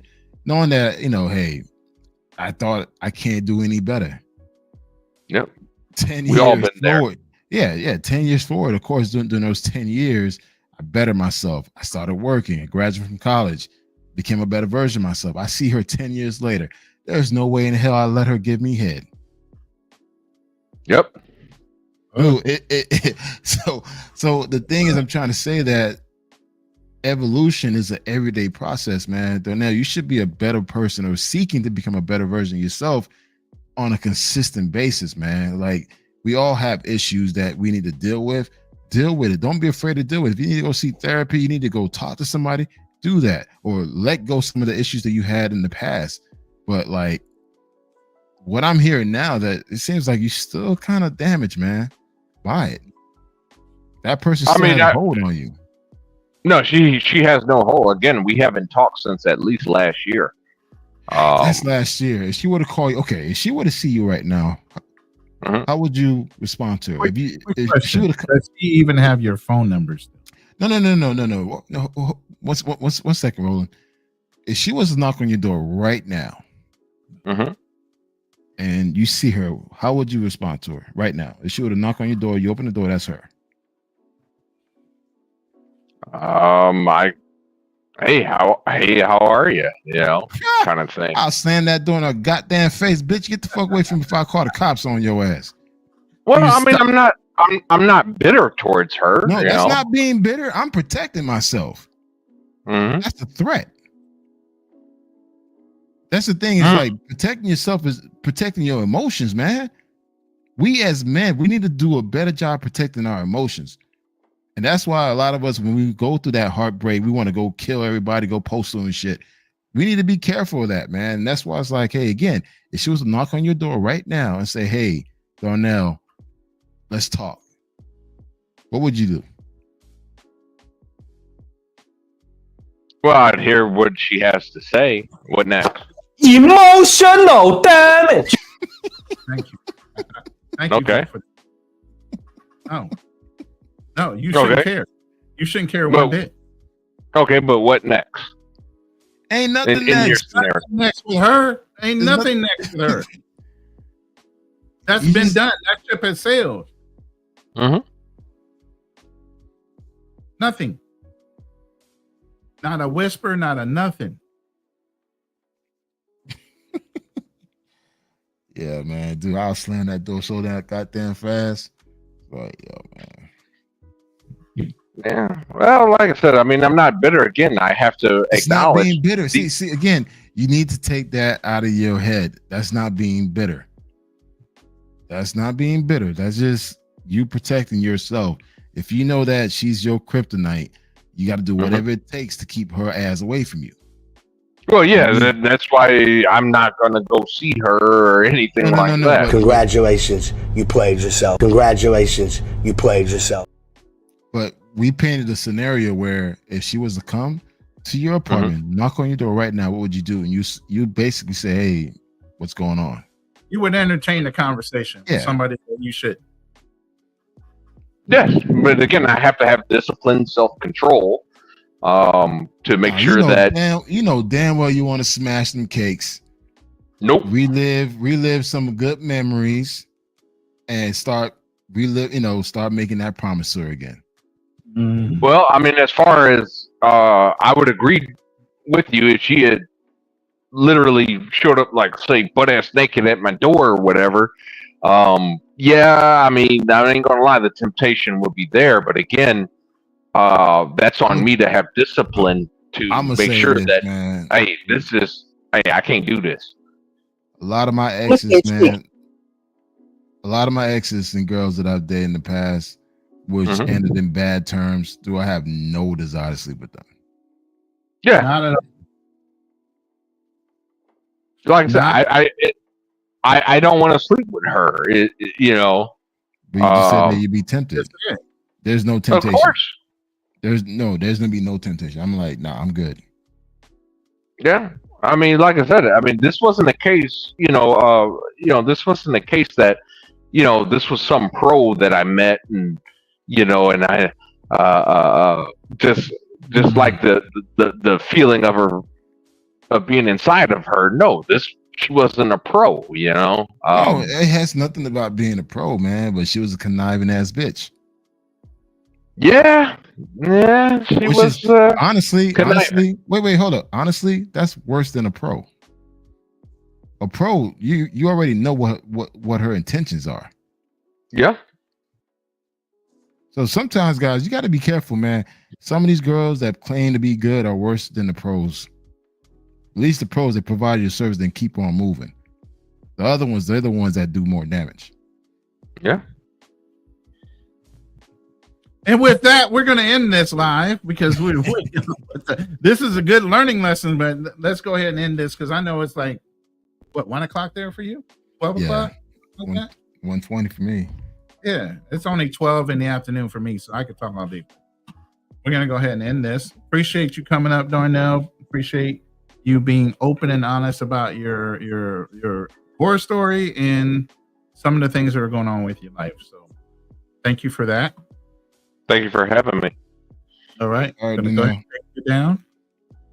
And Black Man Travels, you got any closing comments? This was kind of one of your babies. Wanted to talk about the facts and the truth. I mean, guys, just do your research. Do your research. Reach out to the guys who actually lived it, who actually gone through it. You know, just don't believe everything you see on television. Understand that everything is edited. What you see on YouTube is edited. They're only showing you all the good things. They're not telling you all what's really happening. So, yeah, just do your research. Reach out to the people who are actually doing it, and it's okay to enjoy your fantasy, but understand that you have to wake up. Sure, facts. That's it for me. Yeah. There's nothing to touch after that. I mean, obviously, a lot of YouTubers are there for the sensation. Yeah. Clicks and views is how you get paid on YouTube. It is a business at the end of the day. So they're never going to tell you some of the bad things. Nobody likes to talk about life insurance, let alone, you know, bad things that they might experience while they're traveling, supposedly having the best time of their lives on vacation. And they run into all these issues. Nobody want to share that stuff with you. So we just thought it was a good topic to talk about and let you know, obviously, where there's a yin, there's a yang. Where there's great things happening, there are also negative things going on behind the veil that nobody wants to own up to. So great topic. Appreciate you guys staying till the end, the ones that are here. The ones that are on the replay value, please leave a comment. Hit the like button when you leave, or hit the like button when you're on the replay. Leave a comment even after this. The guys are in there. What kind of topics you guys would like to hear us talk about in the near future, so that we can, we struggle every week sometimes to want to have a conversation because we don't know what you guys want to hear. So we would appreciate if you guys could leave in the comments some of the topics you guys like to hear, and we can definitely talk about those in the near future. Anything else? I'm good, man. Hey, hope Phyllis is all right in the blackout. Yeah, he's just sitting in the blackout, right? So hopefully he ain't on the 32nd floor somewhere in a hotel or Airbnb stuck. So yeah.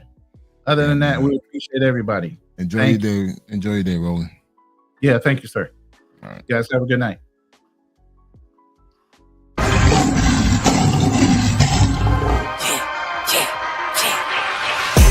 I know I've been quiet for a minute, I've been grinding, still in it, I've been counting these digits, excuse me. I know I've been quiet for a minute, but I'm back on my business. If you see me, don't trip, just excuse me. Wrong.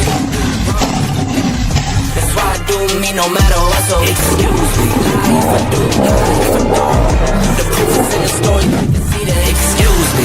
The crash came when the cash came, spend it for you get it like those rookies all on draft day. For the love like it's match game, hit the ground. Really do it for my last name. They act different when the facts change. I'm not with the tip for tag games. In my own league, I don't hang with lane.